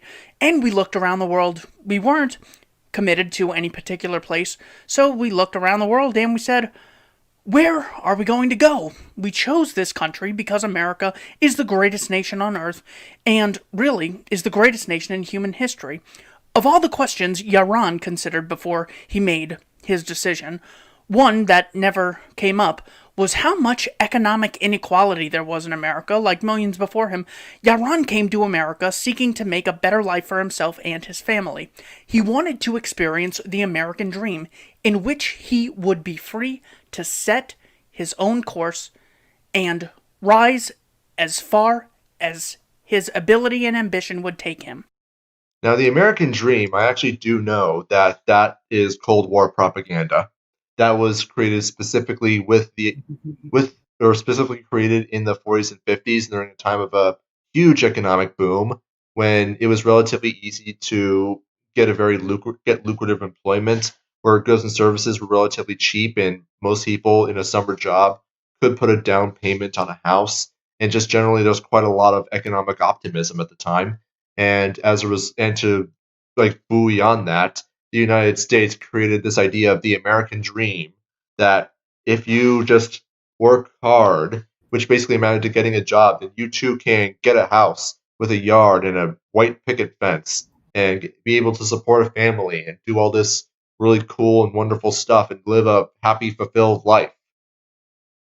The idea was It was to contrast that there was no equivalent of a Soviet dream, that there was no hope of any economic prosperity or any other possibility of being able to enjoy a lifestyle on par with the United States and the Soviet Union, which, whether or not that's actually true, is completely separate from the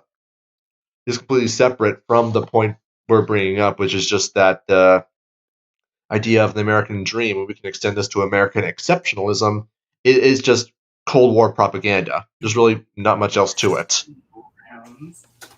But just what I was going to add to that is, well, this is not surprising coming from Darren Brook, somebody who, I mean, he's not a libertarian, but this is a vulgar libertarian talking point that vulgar types pick up from objectivists. The notion that inequality of resources doesn't matter. Well, strictly speaking, that's true, or perhaps I should say, depending on what you mean by resources and equality of those resources. It's always just typically assumed that when people are putting forward this talking point, that they're talking about that they're thinking of resources in a Malthusian context. That being the context where resources are just static things that people that people can take and exist outside of individual economizing, and like no information can apply to them. How people use them is not going to change how valuable they are. They're just static things. And it's also always just assumed that that we're not talking about barriers to entry or the government intervening in the market to limit how people can use their resources to sort of put them into a disadvantaged position. It's always just assumed that people who would be skeptical are proposing are promoting the welfare state or promoting the state intervening further, which, as I suggested, that's a big part of the it's a big part of the reason that this even exists in the first place. Simultaneously, vulgar types will respond with the Milton Friedman quote, well, in freer markets, there's less inequality of resources. But of course, they have absolutely no, they can't even attempt to explain why that would be the case. I already kind of loosely explained the problem here.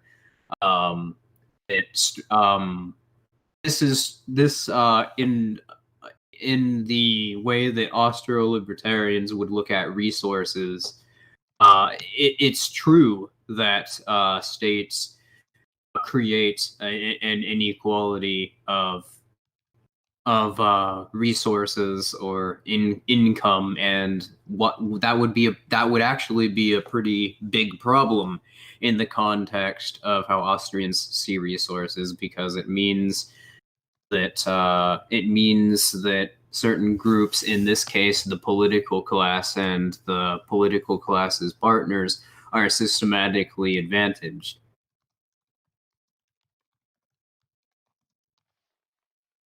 All right, I don't really have anything to add to that, so let's continue.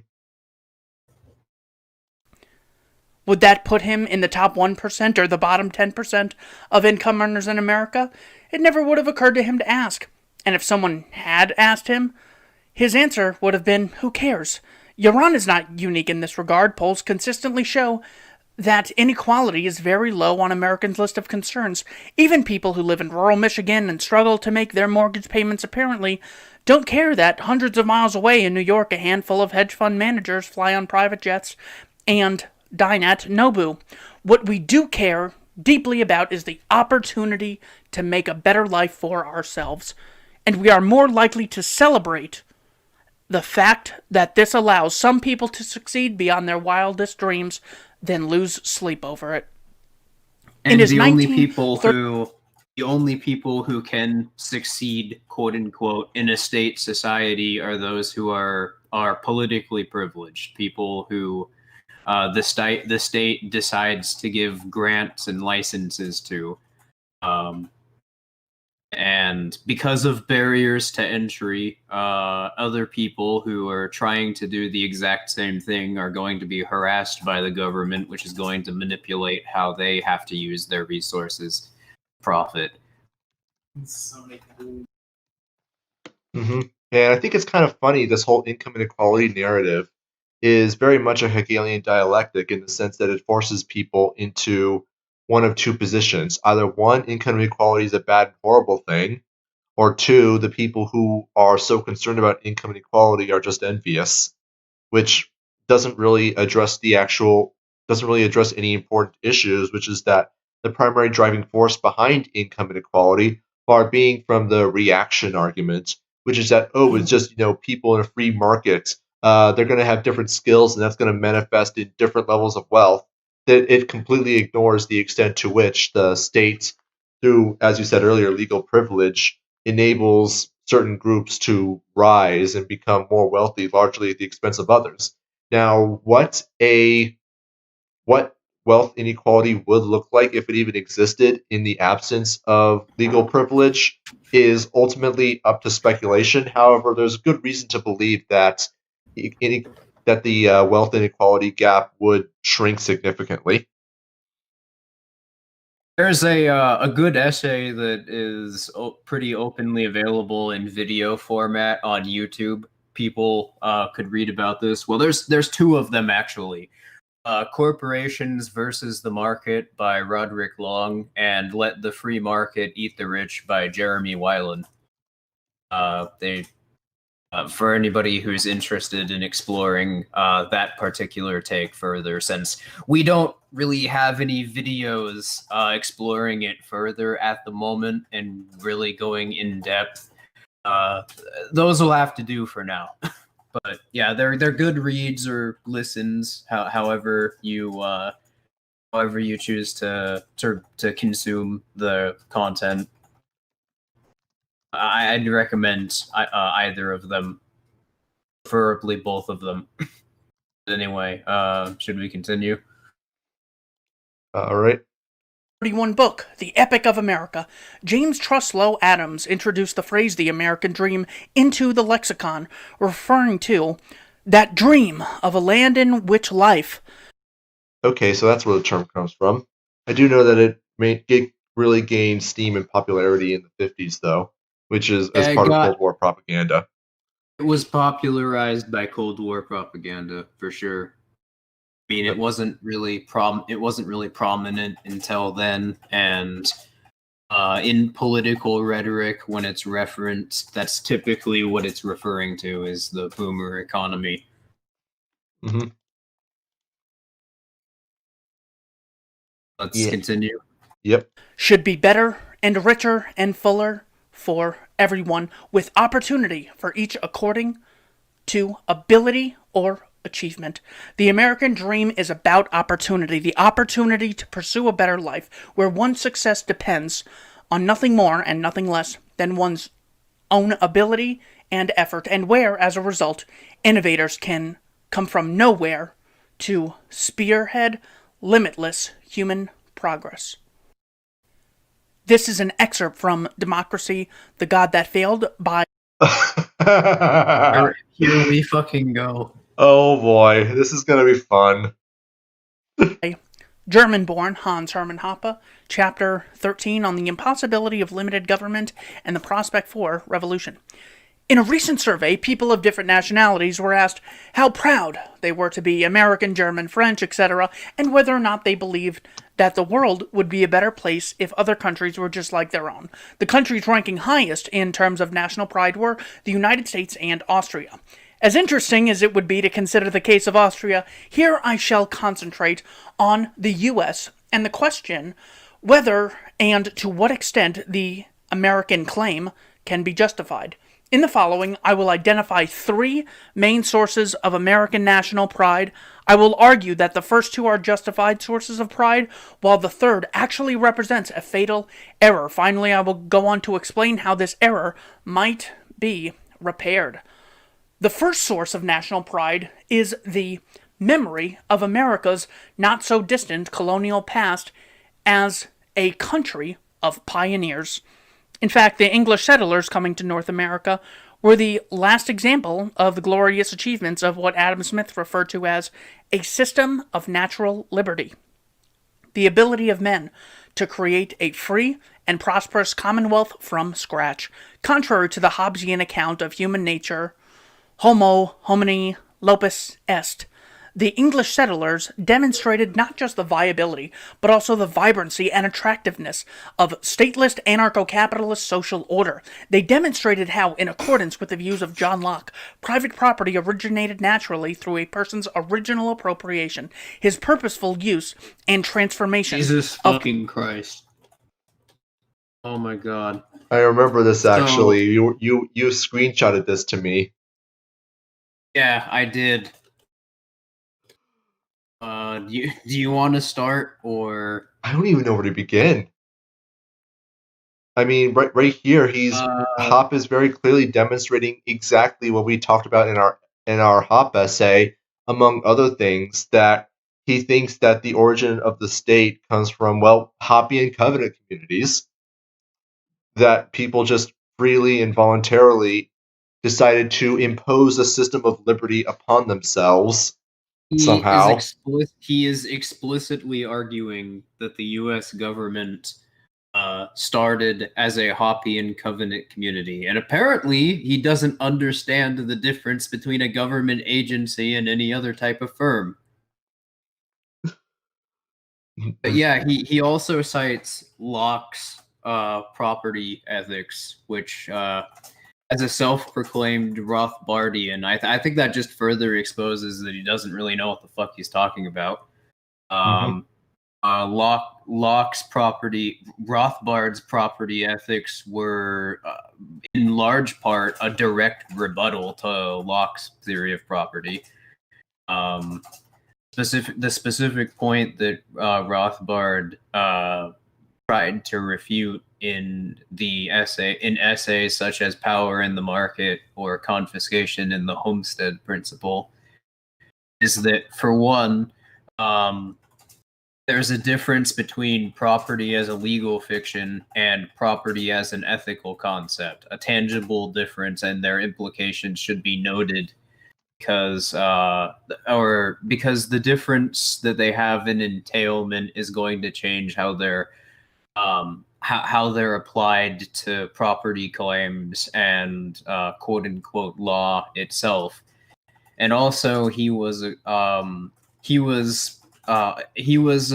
critic of Locke because Locke just argued that you claim ownership of something by mixing your labor with it, and that's kind of an ambiguous standard. And Rothbard made it explicitly clear and argued that what justified original appropriation was that because scarce resources exist, people have to disputes over said resources will necessarily come about in societies. That's not necessarily to claim that one particular explanation of what a property claim in and of itself is would justify that his take on what a justified property claim is. But that's to explain where property came from, where Locke's explanation was that it's people mixing their labor with resources, and it's not entirely clear what resources are in his case, or what the act of mixing labor with it is. And Locke also argued that property was exclusively a legal fiction. So basically, sorry. So using Locke's property ethics to justify his supposedly Rothbardian take on homesteading and contract just demonstrates what Heretic and I were talking about in the 4th episode of the Hoppe essay, that Hoppe, he's the worst example, I think, of in the context of property ethics, where somebody just uses the term property, and that's equal to any other argument in that subject as long as they superficially come to a similar conclusion. Mm-hmm. I mean, my understanding of Locke's theory of property and homesteading is what happens when the state recognizes someone mixing their labor with unowned resources as legitimate. Which, given that this is Hoppe we're talking about, this is someone who was mentored directly by Rothbard. So, if anyone would know about and would have a discussion about original appropriation and where it comes from, as well as Hoppe or Rothbard's homesteading theory, in contrast with Locke's, it would, if anyone would be able to understand the difference, I think it would be Hoppe. And the fact that he cites John Locke's homesteading principles as opposed to Rothbard's is both the spit in the face of Rothbard's, but also showcases where his preferences actually lie. That he genuinely believes that a homestead is only legitimate if a overarching hierarchical authority recognizes it as legitimate. But yeah, we have the problem with his concept of social order being something that's very vague, but somehow is tangible and exists independently of the society. He's characterizing the colonial era of the United States as being stateless, which just what? He refers to, he is referring to the colonial era Amerika as a covenant community, which we already mentioned. He refers to it as, quote, system of natural liberty, which is an internal contradiction, because if there's a politically engineered system influencing society, then it's obviously not a free society for all the problems that creates we were talking about previously. He's citing Adam Smith as both a free marketer and a libertarian philosopher. Just holy shit. And that's probably not even all the problems with this statement. Like, my God, man. This is why there's very little disagreement about the notion that Hoppe is just the worst self-proclaimed libertarian philosopher. Heretic and I have effectively argued he's not a libertarian, but if you want to hear our full argument for that, then you can watch our essay about it. I know some people giggle when I make this remark, but I do unironically believe that Hoppe is a Marxist. And I was the one who actually made that observation. And my point is just I don't disagree with you. Mm-hmm. And it's not even controversial. Argumentation ethics is literally just a reframing of discourse ethics, which is a concept in critical theory Marxism. Mm-hmm. He got his PhD under the person who first coined the concept discourse ethics, Jürgen Habermas, which was a member of the Frankfurt School. This is completely uncontroversial, so anybody who would giggle at you for saying that are just being completely ignorant or engaging in cognitive dissonance. Mm-hmm. Honestly, I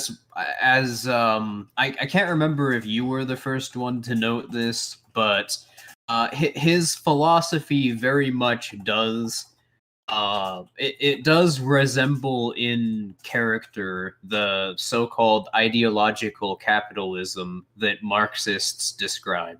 Mm-hmm. It is very much like he just looked at what Marxists were saying about quote unquote capitalist ideology and was like, oh yeah, that's what I believe. You kind of fell into a Canadian accent there for some reason. I can't really do a German accent, but okay. Yeah, just try to mimic Hitler speak. Right. But anyways, yeah, I do remember actually making that observation that his beliefs resemble ideological capitalism that Marx was arguing against, and this was even before you found the connections to discourse ethics. Anyways, let's go ahead and continue here because I'm pretty sure there's going to be more that's going to be read here. Previously unused land, wilderness. Furthermore, they demonstrated that based on the recognition of private property, division of labor, and contractual exchange, men were capable of protecting themselves effectively against antisocial aggressors. First and foremost, by means of self-defense. Less crime existed then, exists now, and as society grew increasingly prosperous and complex by means of specialization, i.e. by institutions and agencies such as property registries, notaries, lawyers, judges, courts, juries, sheriffs, mutual defense associations, and popular militias. Moreover, the American colonists demonstrated does not understand the difference between government agencies and firms. I am re-emphasizing that because that was specifically where he demonstrated that. I'm trying to figure out where in a so-called anarcho-capitalist social order you would have property registries, notaries, lawyers, judges, juries, sheriffs. I can definitely see courts, mutual defense organizations, and militias being present. We're talking about somebody whose idea of an anarchy, a stateless society, is feudal Europe. So I still can't get over that. Good lord.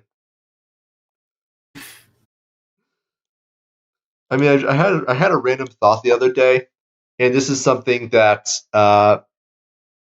was also told to me by Hoppe and Tama before they fucked off in regards to the defense of Hoppe and his claim that feudalism was anarchist. What they said is that feudalism is, or when I point out that, well, serfdom is a thing, they dismiss that by trying to say that, well, serfdom is not relevant to what we're talking about because feudalism was anarchy between other lords and kings. Which, I mean, if you want to say that, then I suppose that there is anarchy today between states. Yeah, you could make that exact same argument about the current society. Mm-hmm.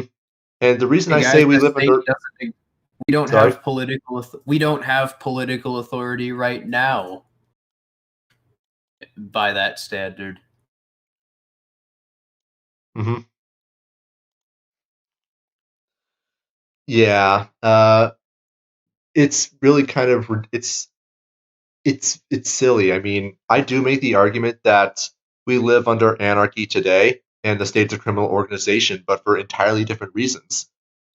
Yeah, I was about to add. I mean, in a sense, it's true because if we decentralized communication tomorrow, that would near instantaneously result in the state's influence over society diminishing to almost nothing.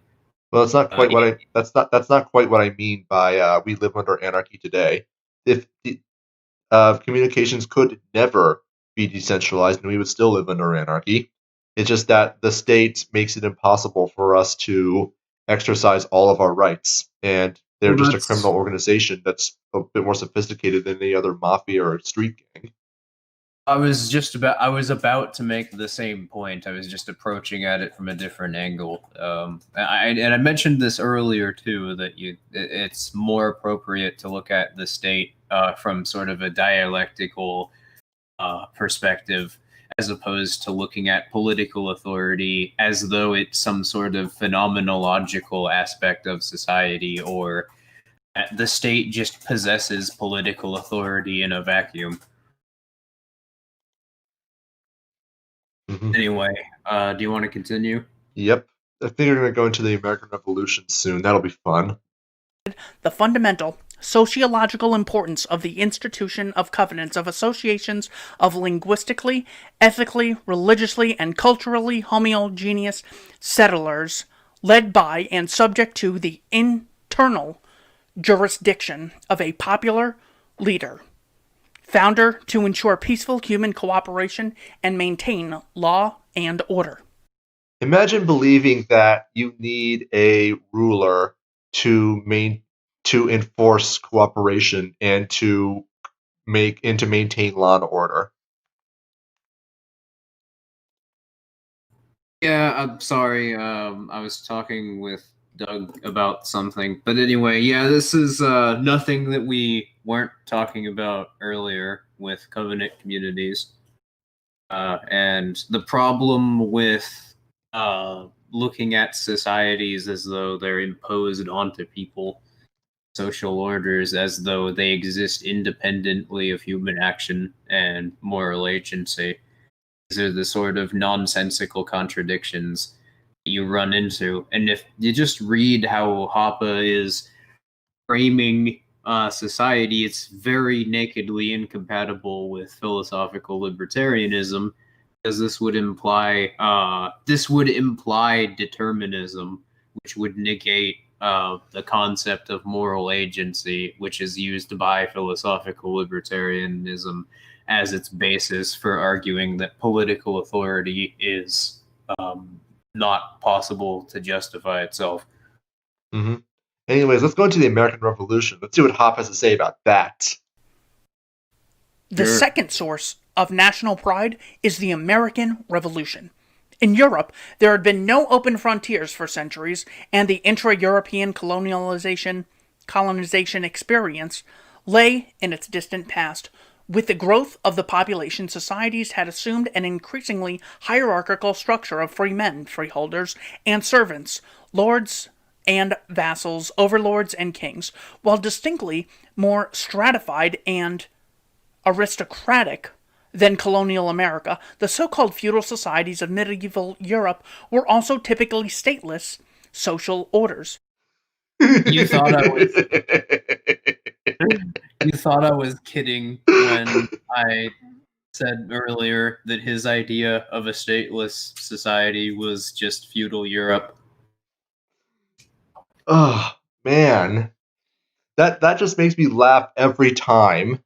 And I granted I'm not nearly as well read as other people might be on feudalism in Europe, but I mean I've talked to a lot of people who are extremely knowledgeable about feudal Europe, and I bring up these ideas, and they just look at that and just go, like, what the hell is he talking about? And then I explain what the concept of statism, at least as Hoppe understands it, what statelessness would necessarily entail, all that stuff. So they can evaluate what he's talking about. And you know what their response is unanimously once they have that understanding? What? This guy's fucking retarded. This guy being Hoppe. I mean, yeah, there's no way to evaluate this claim without running into a whole bunch of problems. I mean, the institution of serfdom, I would think, would indicate very well that no, people did not exist in the absence of states. I don't want to say like they didn't live under anarchy, because they did. They just had criminal organizations controlling them, but they didn't live under statelessness.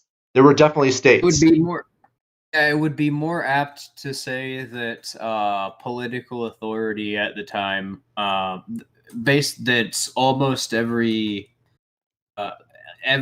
aspect of society was involved into some sort of political class, and the very bottom of that class, the peasants or the serfs, sort of received the brunt end of the system, where a landlord at the time could fuck your wife, and if you did anything try to stop them, the state would abuse you for it. Just people being legally bound to their land, and if they tried to leave their landlord could send some knights after them. And oftentimes, there were different every town had a different jurisdiction, and the reason for that was because the feudal system was held together by a mercantilist economy, and mercantilist political economies directly disincentivize any sort of legal trade. So that was to make it as difficult as possible for people to trade among different villages within a particular state. It wasn't uncommon for different towns to have different dialects from one part of the countryside to another, because the state deliberately tried to stultify any sort of social interaction between people. Mm-hmm. Anyways, should we continue and see what else he has to say? Yeah, all I was saying though is it's laughable to argue that there wasn't any political authority, especially from a dialectical perspective. That might pass if you're both a structuralist and not even a deontologist, but a Kantian.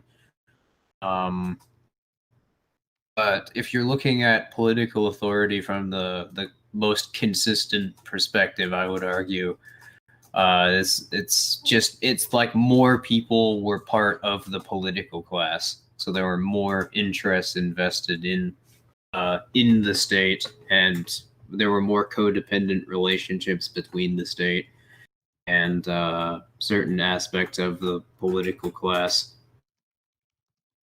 So I would say, if anything, it was the opposite.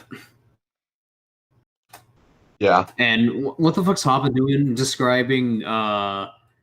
By describing these people as free men who had slaves and were lords over other people's property in the system. Because they weren't slaves, therefore they were free men. And don't forget, they owned slaves under statelessness. Oh, God. Okay, let's continue. Mm-hmm. A state, in accordance with generally accepted terminology, is defined as a compulsory territorial monopolist of law and order, an ultimate decision-maker. Feudal lords and kings did not typically fulfill the requirements of a state. They could only tax with the consent of the tax. Yes, what? Compulsory territorial monopolist of law and order. Do you not know what a fiefdom is? What the hell?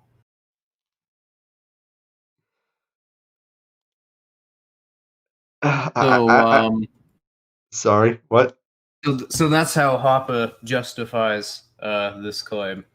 By changing what a state is, or by changing what political authority is, without any sort of justification. Mm-hmm. Oh, and by the way, here's a thing from the comments. Bennett Baum says, but one thing is true. Hoppe made more into libertarianism than many others. We were talking about this earlier, where somebody calling themselves a libertarian but not really understanding libertarianism is not a good thing for the movement.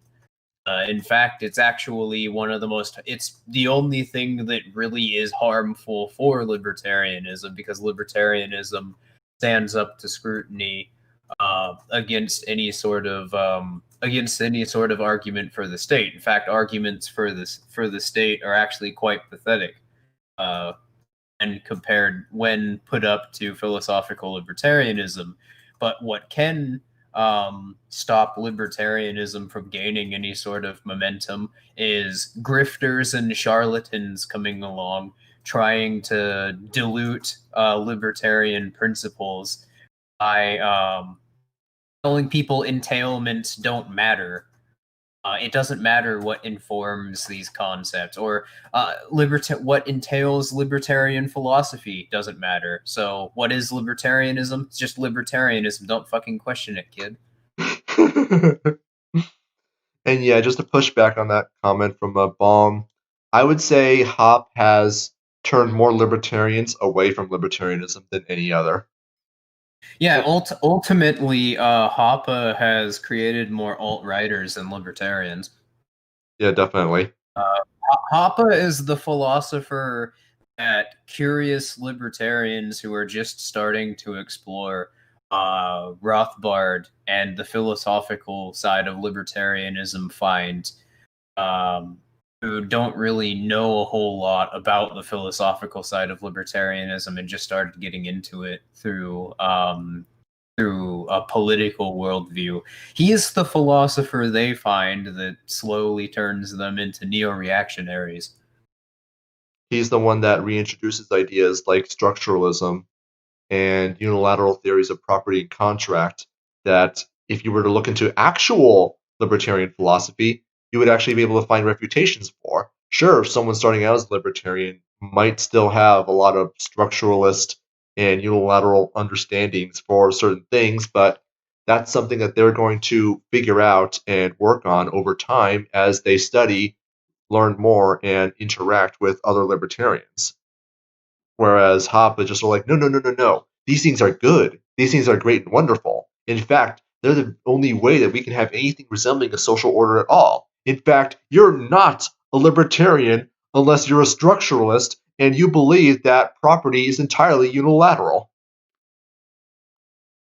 We've said it in the video in that essay numerous times, but Hoppe is without question a subversive element in the libertarian movement. The idea that he could even be considered a libertarian is nothing short of an absolute mockery of what libertarianism means, what it philosophically stands for, as well as its history. Even if you want to argue that he's not doing it intentionally, which I think at this point there are more points that suggest that is the case than things you could point to which would suggest that it's not. Even if you were to try to argue from that perspective, it really doesn't matter. His take on libertarianism's principles is subversive and leads people down a path to neo-reactionary philosophy. In fact, Curtis Yavin and Richard Spencer, the people who basically started the neo-reactionary movement, were formerly Hoppians. Mm-hmm. What was the name of that society that they were originally a part of? Property and Freedom Society. Yeah, that sounds about right. Yeah, I think it was around the late 90s and early 2000s they were part of that organization. But Hoppe laments in which book was it? Getting Libertarianism Right. That I thought you were talking about Hoppe's little side group, of people who splintered out of the Mises Institute. No, I think that's the John Birch Society you're thinking of. No, I'm thinking about the one that I'm pretty sure it wasn't the John Birch Society. I'm referring to the group that Hoppe and Spencer were part of when before Spencer went full Hoppian. Well, then that was PFS, because yeah, you can find lectures Richard Spencer gave at PFS from the early 2010s. It's pretty widely documented, and Mencius Moldbug, aka Curtis Yavin, has quite a few essays talking about Hoppe and how he used to be a Hoppian and how Hoppe led him away from libertarianism to found the NRX movement. Mm-hmm. Bennett Baum is replying, here in Brazil, we have the first or second biggest ANCAP movement in the world, and there are two big names, Rothbard and Hoppe. I mean, I've said this. Sorry? What were you going to say? I mean, I've said this before to a friend who was living in Brazil at the time, who told me the exact same thing, and I said it to him that that's very unfortunate. I mean, Rothbard's okay, But His early Hoppe, material. His early material pretty much character even people, thin boys who characterize themselves as Rothbardians will mostly cite his early material, so that's not a uniquely left Rothbardian thing. But yeah, it's his early material that sort of defines the Rothbardian position and really makes it impactful in the libertarian movement. mm-hmm. Though I still think Brazil should drop Hoppe like as soon as possible because he is Drop not. Hoppe. Just physically remove him from your philosophy. Hashtag drop Hoppe. Yeah, but do that because he's terrible. He's terrible. Yeah, Anyway, he is. Like I mentioned previously, he's essentially just he's a Marxist straw man of libertarians. And I'm pretty sure that like he is the worst thing that's ever happened to the libertarian movement, and I mean no exaggeration when I say that. He has screwed up generations of people, and yeah, he has essentially secured political interest. He's essentially secured political interest groups' place in the libertarian movement by giving them some basis to argue that they are libertarians. Mainly, these sort of groups like the Heritage Foundation, for instance. And that basis mainly being that libertarianism, from his perspective, doesn't mean anything. Just if you're somebody who just vaguely, for whatever reason, doesn't like the government, then you're a libertarian. pretty much. However, what Hoppeism entails is significantly larger than just, oh, you're just a libertarian because you say so. No, Hoppe is very clear that the only way you could possibly be a libertarian is to basically just be a conservatard. Not even a conservative, a fucking ethno-nationalist. Yeah, pretty much. And that every other form of libertarianism is necessarily going to violate property rights in some form or way. Anyways, I think we should continue a little bit here. Wait, what's this thing you sent me? Yeah, we should do that. That should be a thing. I'm gonna make that my Discord tag. In case you're wondering what it is, you just hashtag drop Hoppe. Or I'm pretty sure as the quote unquote proper pronunciation should be drop a Hoppe.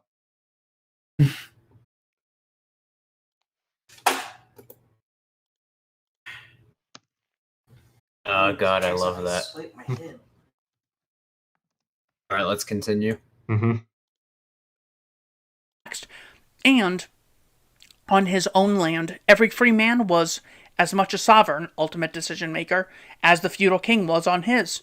However, in the course of many centuries, these originally stateless societies had gradually transformed into absolute statist monarchies, while they had initially been acknowledged voluntarily as protectors and judges. European kings had at long last succeeded in establishing themselves as hereditary heads of state, resisted by the aristocracy, but helped along by the common people. They at some unknown point and some intangible point, they stopped being stateless, and even though they're identical, now they're awful and statist.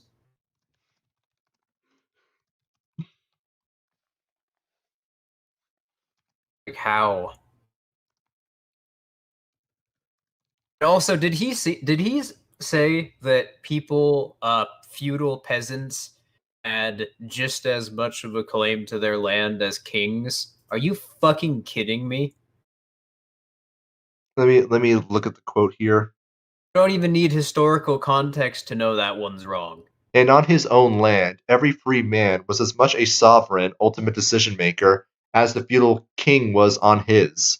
Now, whether or not those property lines do overlap or do not, it's not entirely clear in the quote or anywhere in the passage, but If the king decided that they did, they definitely can.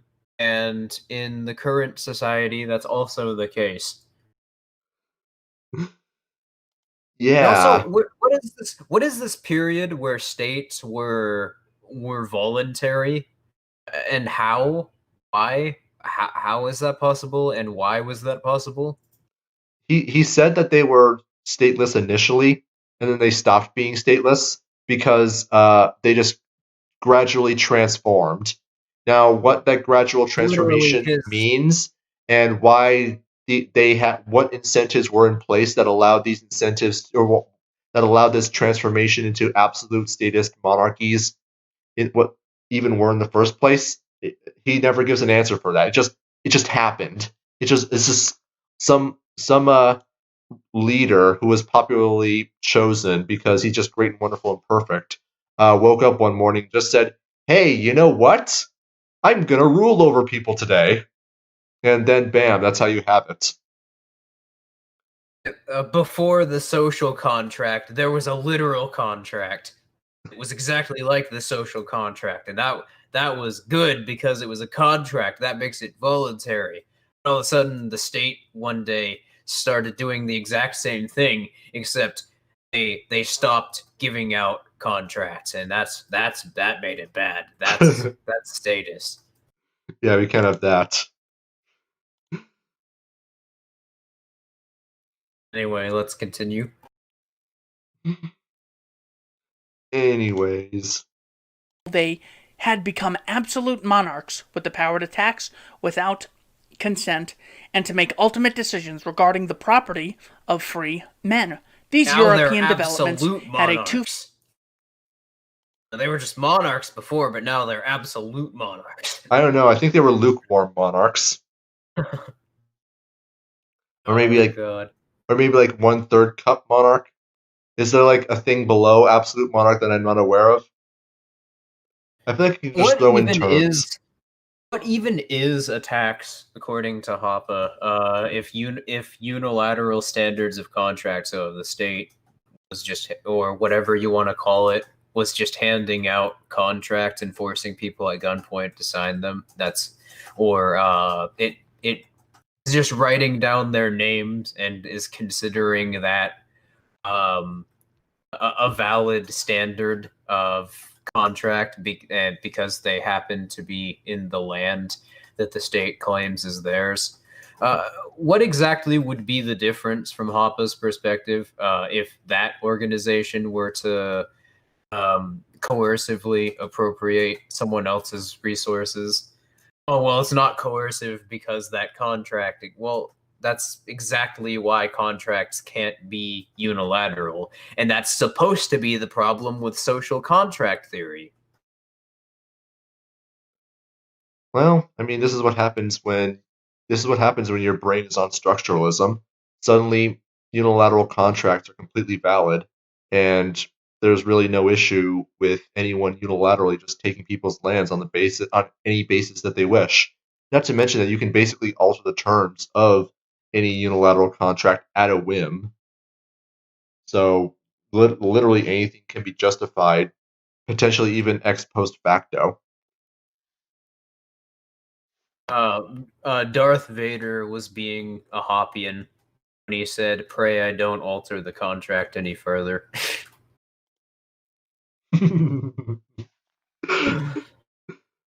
Pretty much. Bad Name Wolfie says, I have a tangible thing from the social contract. It's called ID card.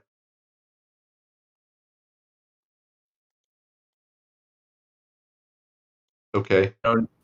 Yeah, and I know Bad Name Wolfie's not disagreeing with us. It's just I don't. Okay. It's a little lost on me as well. Anyways, Yeah. let's just hit continue. Fold effect on America. On the one hand, England was also ruled by an absolute king. at least until 1688, and when the English settlers arrived on the new continent, the king's rule was extended to America. Unlike the settlers, founding of private property So every and their king private of England after 1688 was no longer statist. You hear Oh that? yes. King George III wasn't an authoritarian, wasn't a ruler. Oh yeah, that's right. He was the owner of a voluntary private covenant. Yeah, that's right.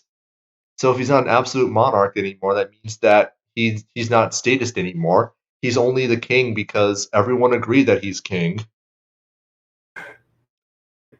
So therefore, the American Revolution must be illegitimate because it's a usurpation of King George's property rights. Also, I can't believe I haven't asked this yet, but how the fuck does Hoppe even know all of this? And what is he basing any of this off of? I think he kind of has a. I think he found a Common Core textbook, history textbook, and he's reading off of that. I can guarantee you that if we were to ask him about the Herbert Hoover and the policies of 1929 and 1932 America, he would say that Herbert Hoover instituted a policy of voluntarism to basically ask politely the businesses to hire more people. Oh yes, America during Herbert Hoover's presidency was not a state. Herbert Hoover was simply the owner of a private covenant, the United Covenant of America.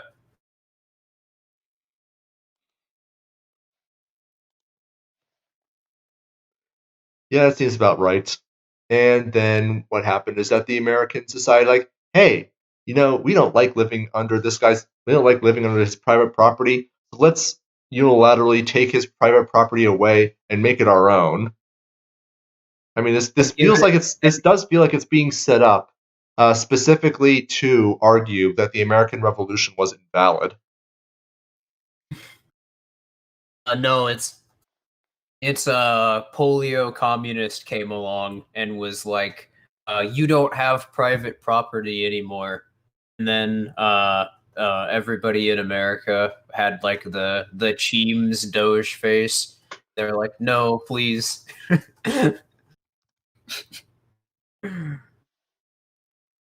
Yeah, I'm sorry for anybody who's watching this. It's just it's difficult to take this guy's philosophy seriously. It's really kind of a joke, and like every single page, you see some like absolutely insane hot take that you can't help but wonder, like, does anyone who doesn't already fall into his little cult of personality just why don't people consider this guy to just be an absolute joke? And it's not even a funny joke either. It's like it's sad and tragic. It's more tragic for the libertarian movement that he's taken seriously by anybody, but that's largely because of the Libertarian Party and the Mises Institute, which is unfortunate because I still, the Mises Institute still has a lot of valuable material. They are very quickly becoming like another heritage foundation, and that is unfortunate. But for people who are still looking for good libertarian or economic material on economic theory, there's still C4SS and radical liberalism blog that Gary Chartier and Roderick Long run together. Yeah, just go on praxeology.net. You'll find good stuff. Anyways, for the Molinari Institute. Yep. Let's continue. Yeah, 1 sec. Voluntary and cooperative production of security and administration of justice, however, the establishment of the royal colonies and administrations was not the result of original appropriation, homesteading, and contract. In fact, no English king had ever set foot on the American continent, but of usurpation, declaration, and imposition. On the other hand, the settlers brought something No, with their them private from Europe. partners There, the stepped development over. from feudalism to royal... Oops, sorry. Yeah, their private partners came over to the colonies, therefore it's homesteading.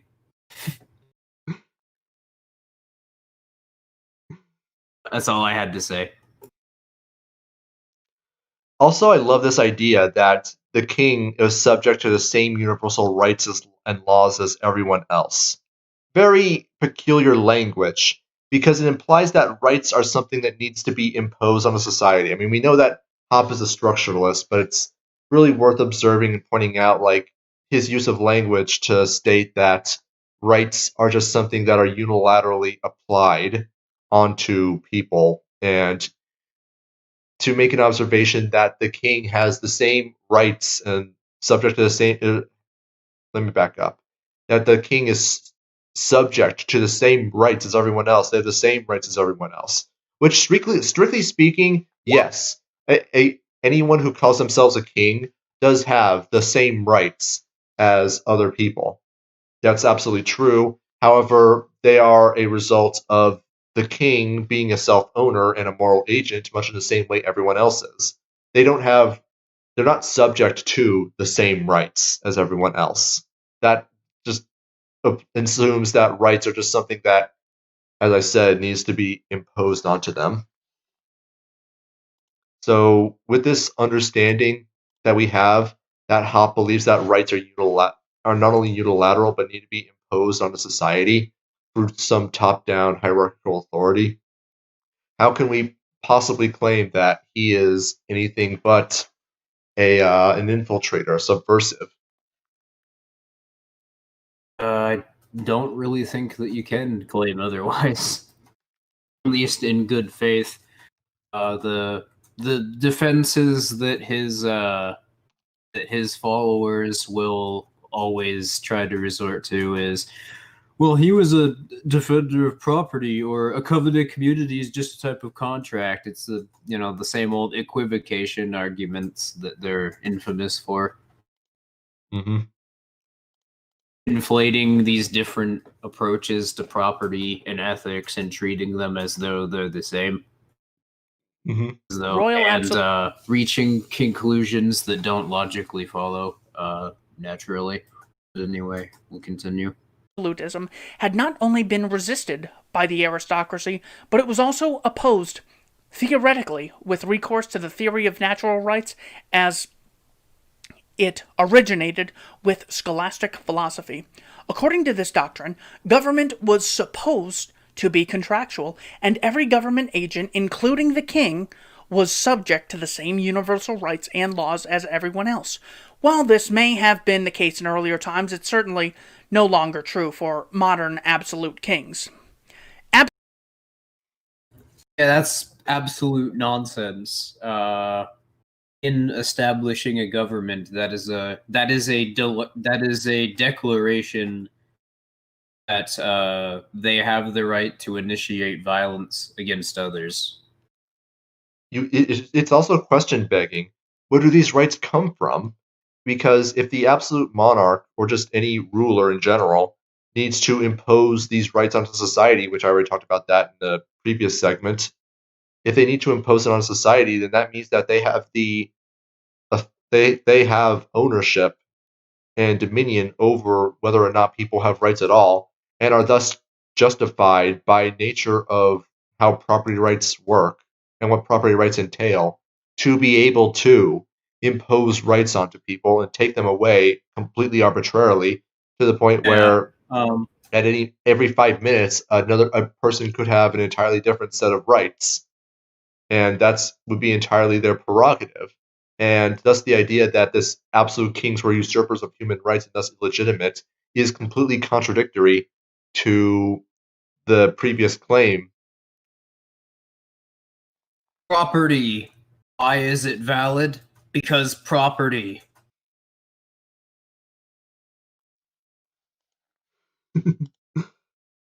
Pretty much. Hoppe just wants a bad name. Wolfie says, Hoppe just wants a physical social contract, and boom, you have a stateless society. Yep. just have the state give out literal contracts. And the state doesn't even have to do that. Just say that there is a contract and say that by some intangible standards, you consented. Oh, wait, that's what we have now. Anyways, there's like a minute or so left. Let's continue. Absolute kings were usurpers of human rights and thus illegitimate. Hence, insurrection was not only permitted, but became a duty sanctioned by natural law. The American colonists were familiar with the doctrine of natural rights. In fact, in light of their own personal experience. Who? Permitted by natural law. Natural law that came from the declaration that the state made. Wholly circular reasoning. See, I don't understand how anybody could think that Hoppe's take on quote unquote natural law is superior. It's literally a circular argument.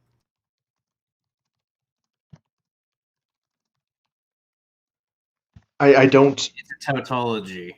I don't understand. Like, and I also love this use of the word duty as well. As though you are doing something wrong by not engaging in civil insurrection. Yeah, that's another thing I was about to add.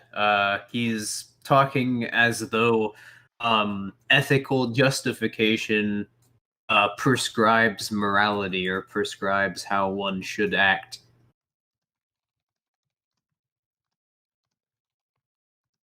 Which it doesn't. Ethics only inform what is or is not justified, and in the absence of inequalities of authority and barriers to entry, people would be able to defend themselves on a consistent level playing field. Mm-hmm. I like this comment. Bad name Wolfie. I'm the natural law, said the king. You can imagine like a whole Judge Dredd. You can imagine a whole Judge Dredd situation. I am the law,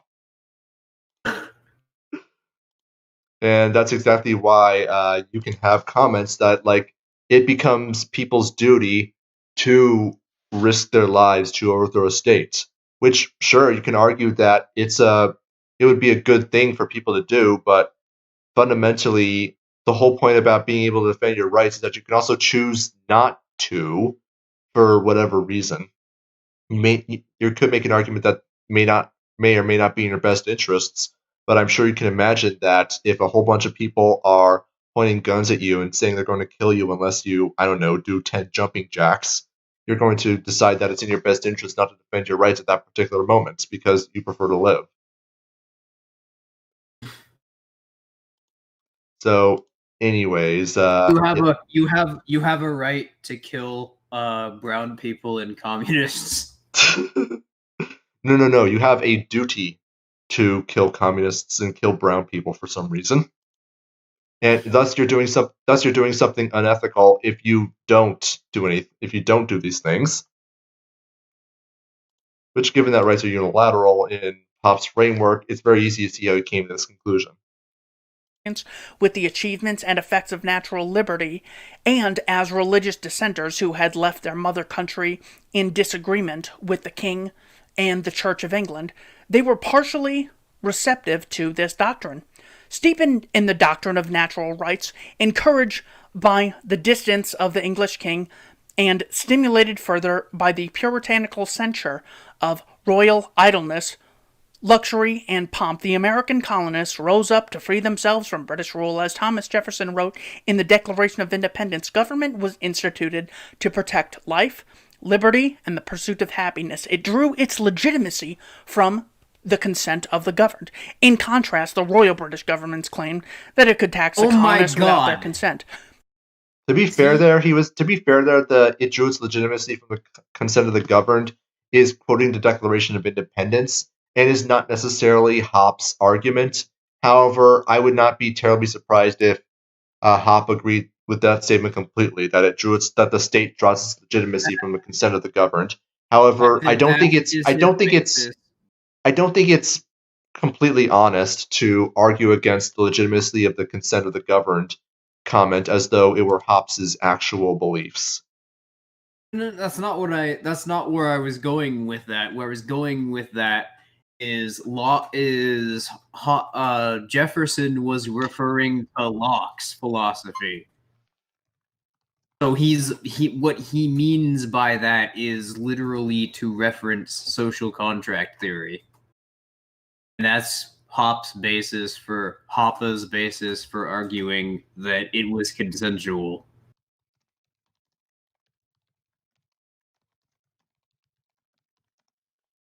I mean, what level? How many levels of mental gymnastics are we on here?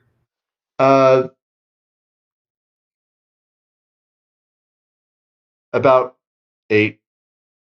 Yeah, this is just not even going into the problems that I mentioned earlier about there being no explanation for why this is the best interpretation of the U.S. Constitution. He didn't even cite the Constitution. He cited the Declaration of Independence again. I mean, to be fair, this is an entirely different segment than when the Declaration of Independence was originally cited.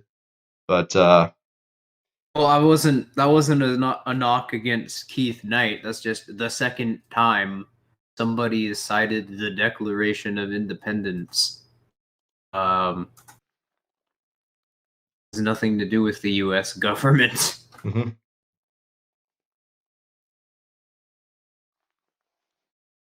Anyway, should we continue? Yeah, sure. There's like 25 seconds left.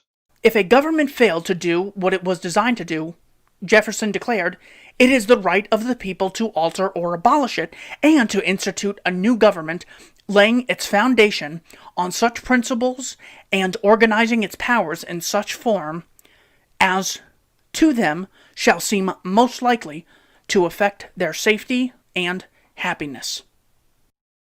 And that's the end of the video. Hey, we got the thumbnail finally. But wow, that was a long stream. That's we just hit the 3-hour mark. Should we look over some of the chat really quick? Talk with the chat for like 5 minutes. Sure. Not really much is going on in the chat that I can see, but Omen Rose replied a while back. Have you heard of monopolistic competition? I'm pretty sure that was in reference to me talking about Herbert Hoover.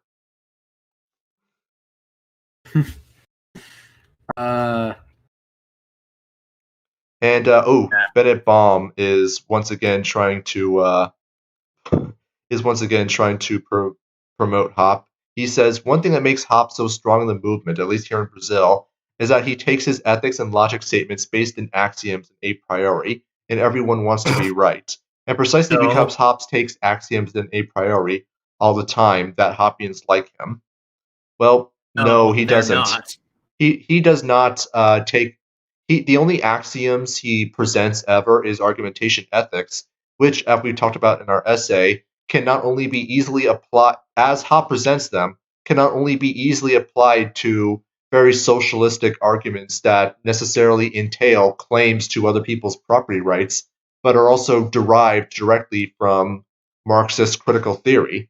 To say nothing of the fact that, well, Hoppe doesn't give a damn about his own argumentation ethics claims because he never, ever cites them in any of his arguments against state rule, against about the history of states, about current events or anything. He doesn't give a damn, and quite frankly, he contradicts it constantly with his idea of unilateral contract theory, going so far that if an authority can determine if someone doesn't meet an arbitrary parameter, that they no longer can claim to own themselves, and thus they are justified in being killed or enslaved. Page 173 of Democracy, the God That Failed. Look it up. So, yeah, and he also wasn't his arguments aren't even based in a priori reasoning. He cites concepts that that are not really references to any sort of empiricist or positivist doctrine, or at least he frames his arguments as though they're going to be a justification for an a priori perspective. But as I noted earlier, his arguments they don't actually deal with any sort of logical process, because it's not exactly clear in any of his arguments what informs his take on a lot of the concepts that he's referencing.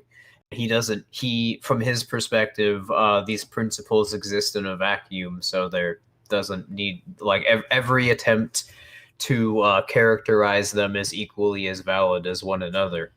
So there's no room for a priori reasoning in that process, because there's not really any coherent explanation of what a concept necessarily is.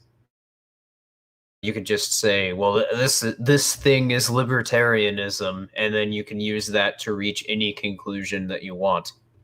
Mm-hmm.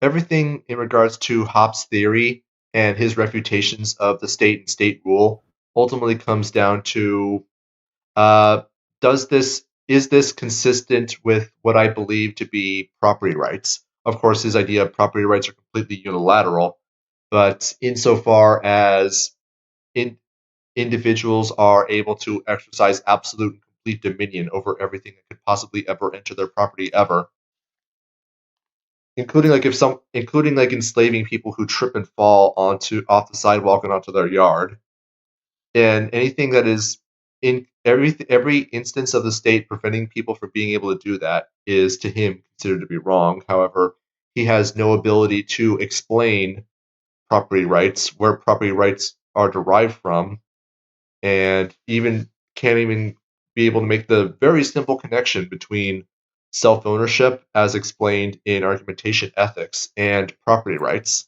It's kind of just something that exists out there in the ether. Oh, and Bennett Baum did clarify that he's playing devil's advocate. Fair enough. Yeah, that's fine. I mean, that does sound like something that an actual Hoppian would say, though. I'll give you props for that. That's another thing with Hoppians, is they like even down to the phrasing that they use, there's not a whole lot of diversity of thought. Like, they will make not just the exact same arguments as one another, but they'll phrase it the exact same way. Really leads me to believe there isn't a whole lot of critical thinking informing their thought process. Mm-hmm.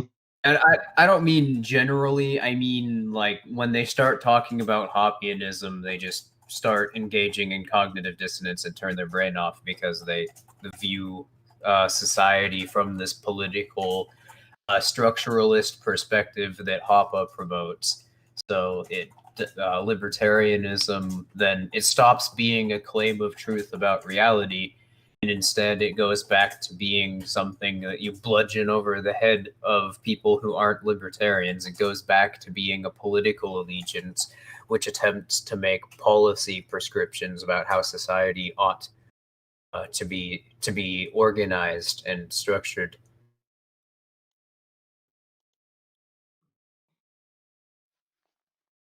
Anyway, yeah, I think we should end the stream here. All right. Yeah, everyone, thank you for stopping by, and we'll see you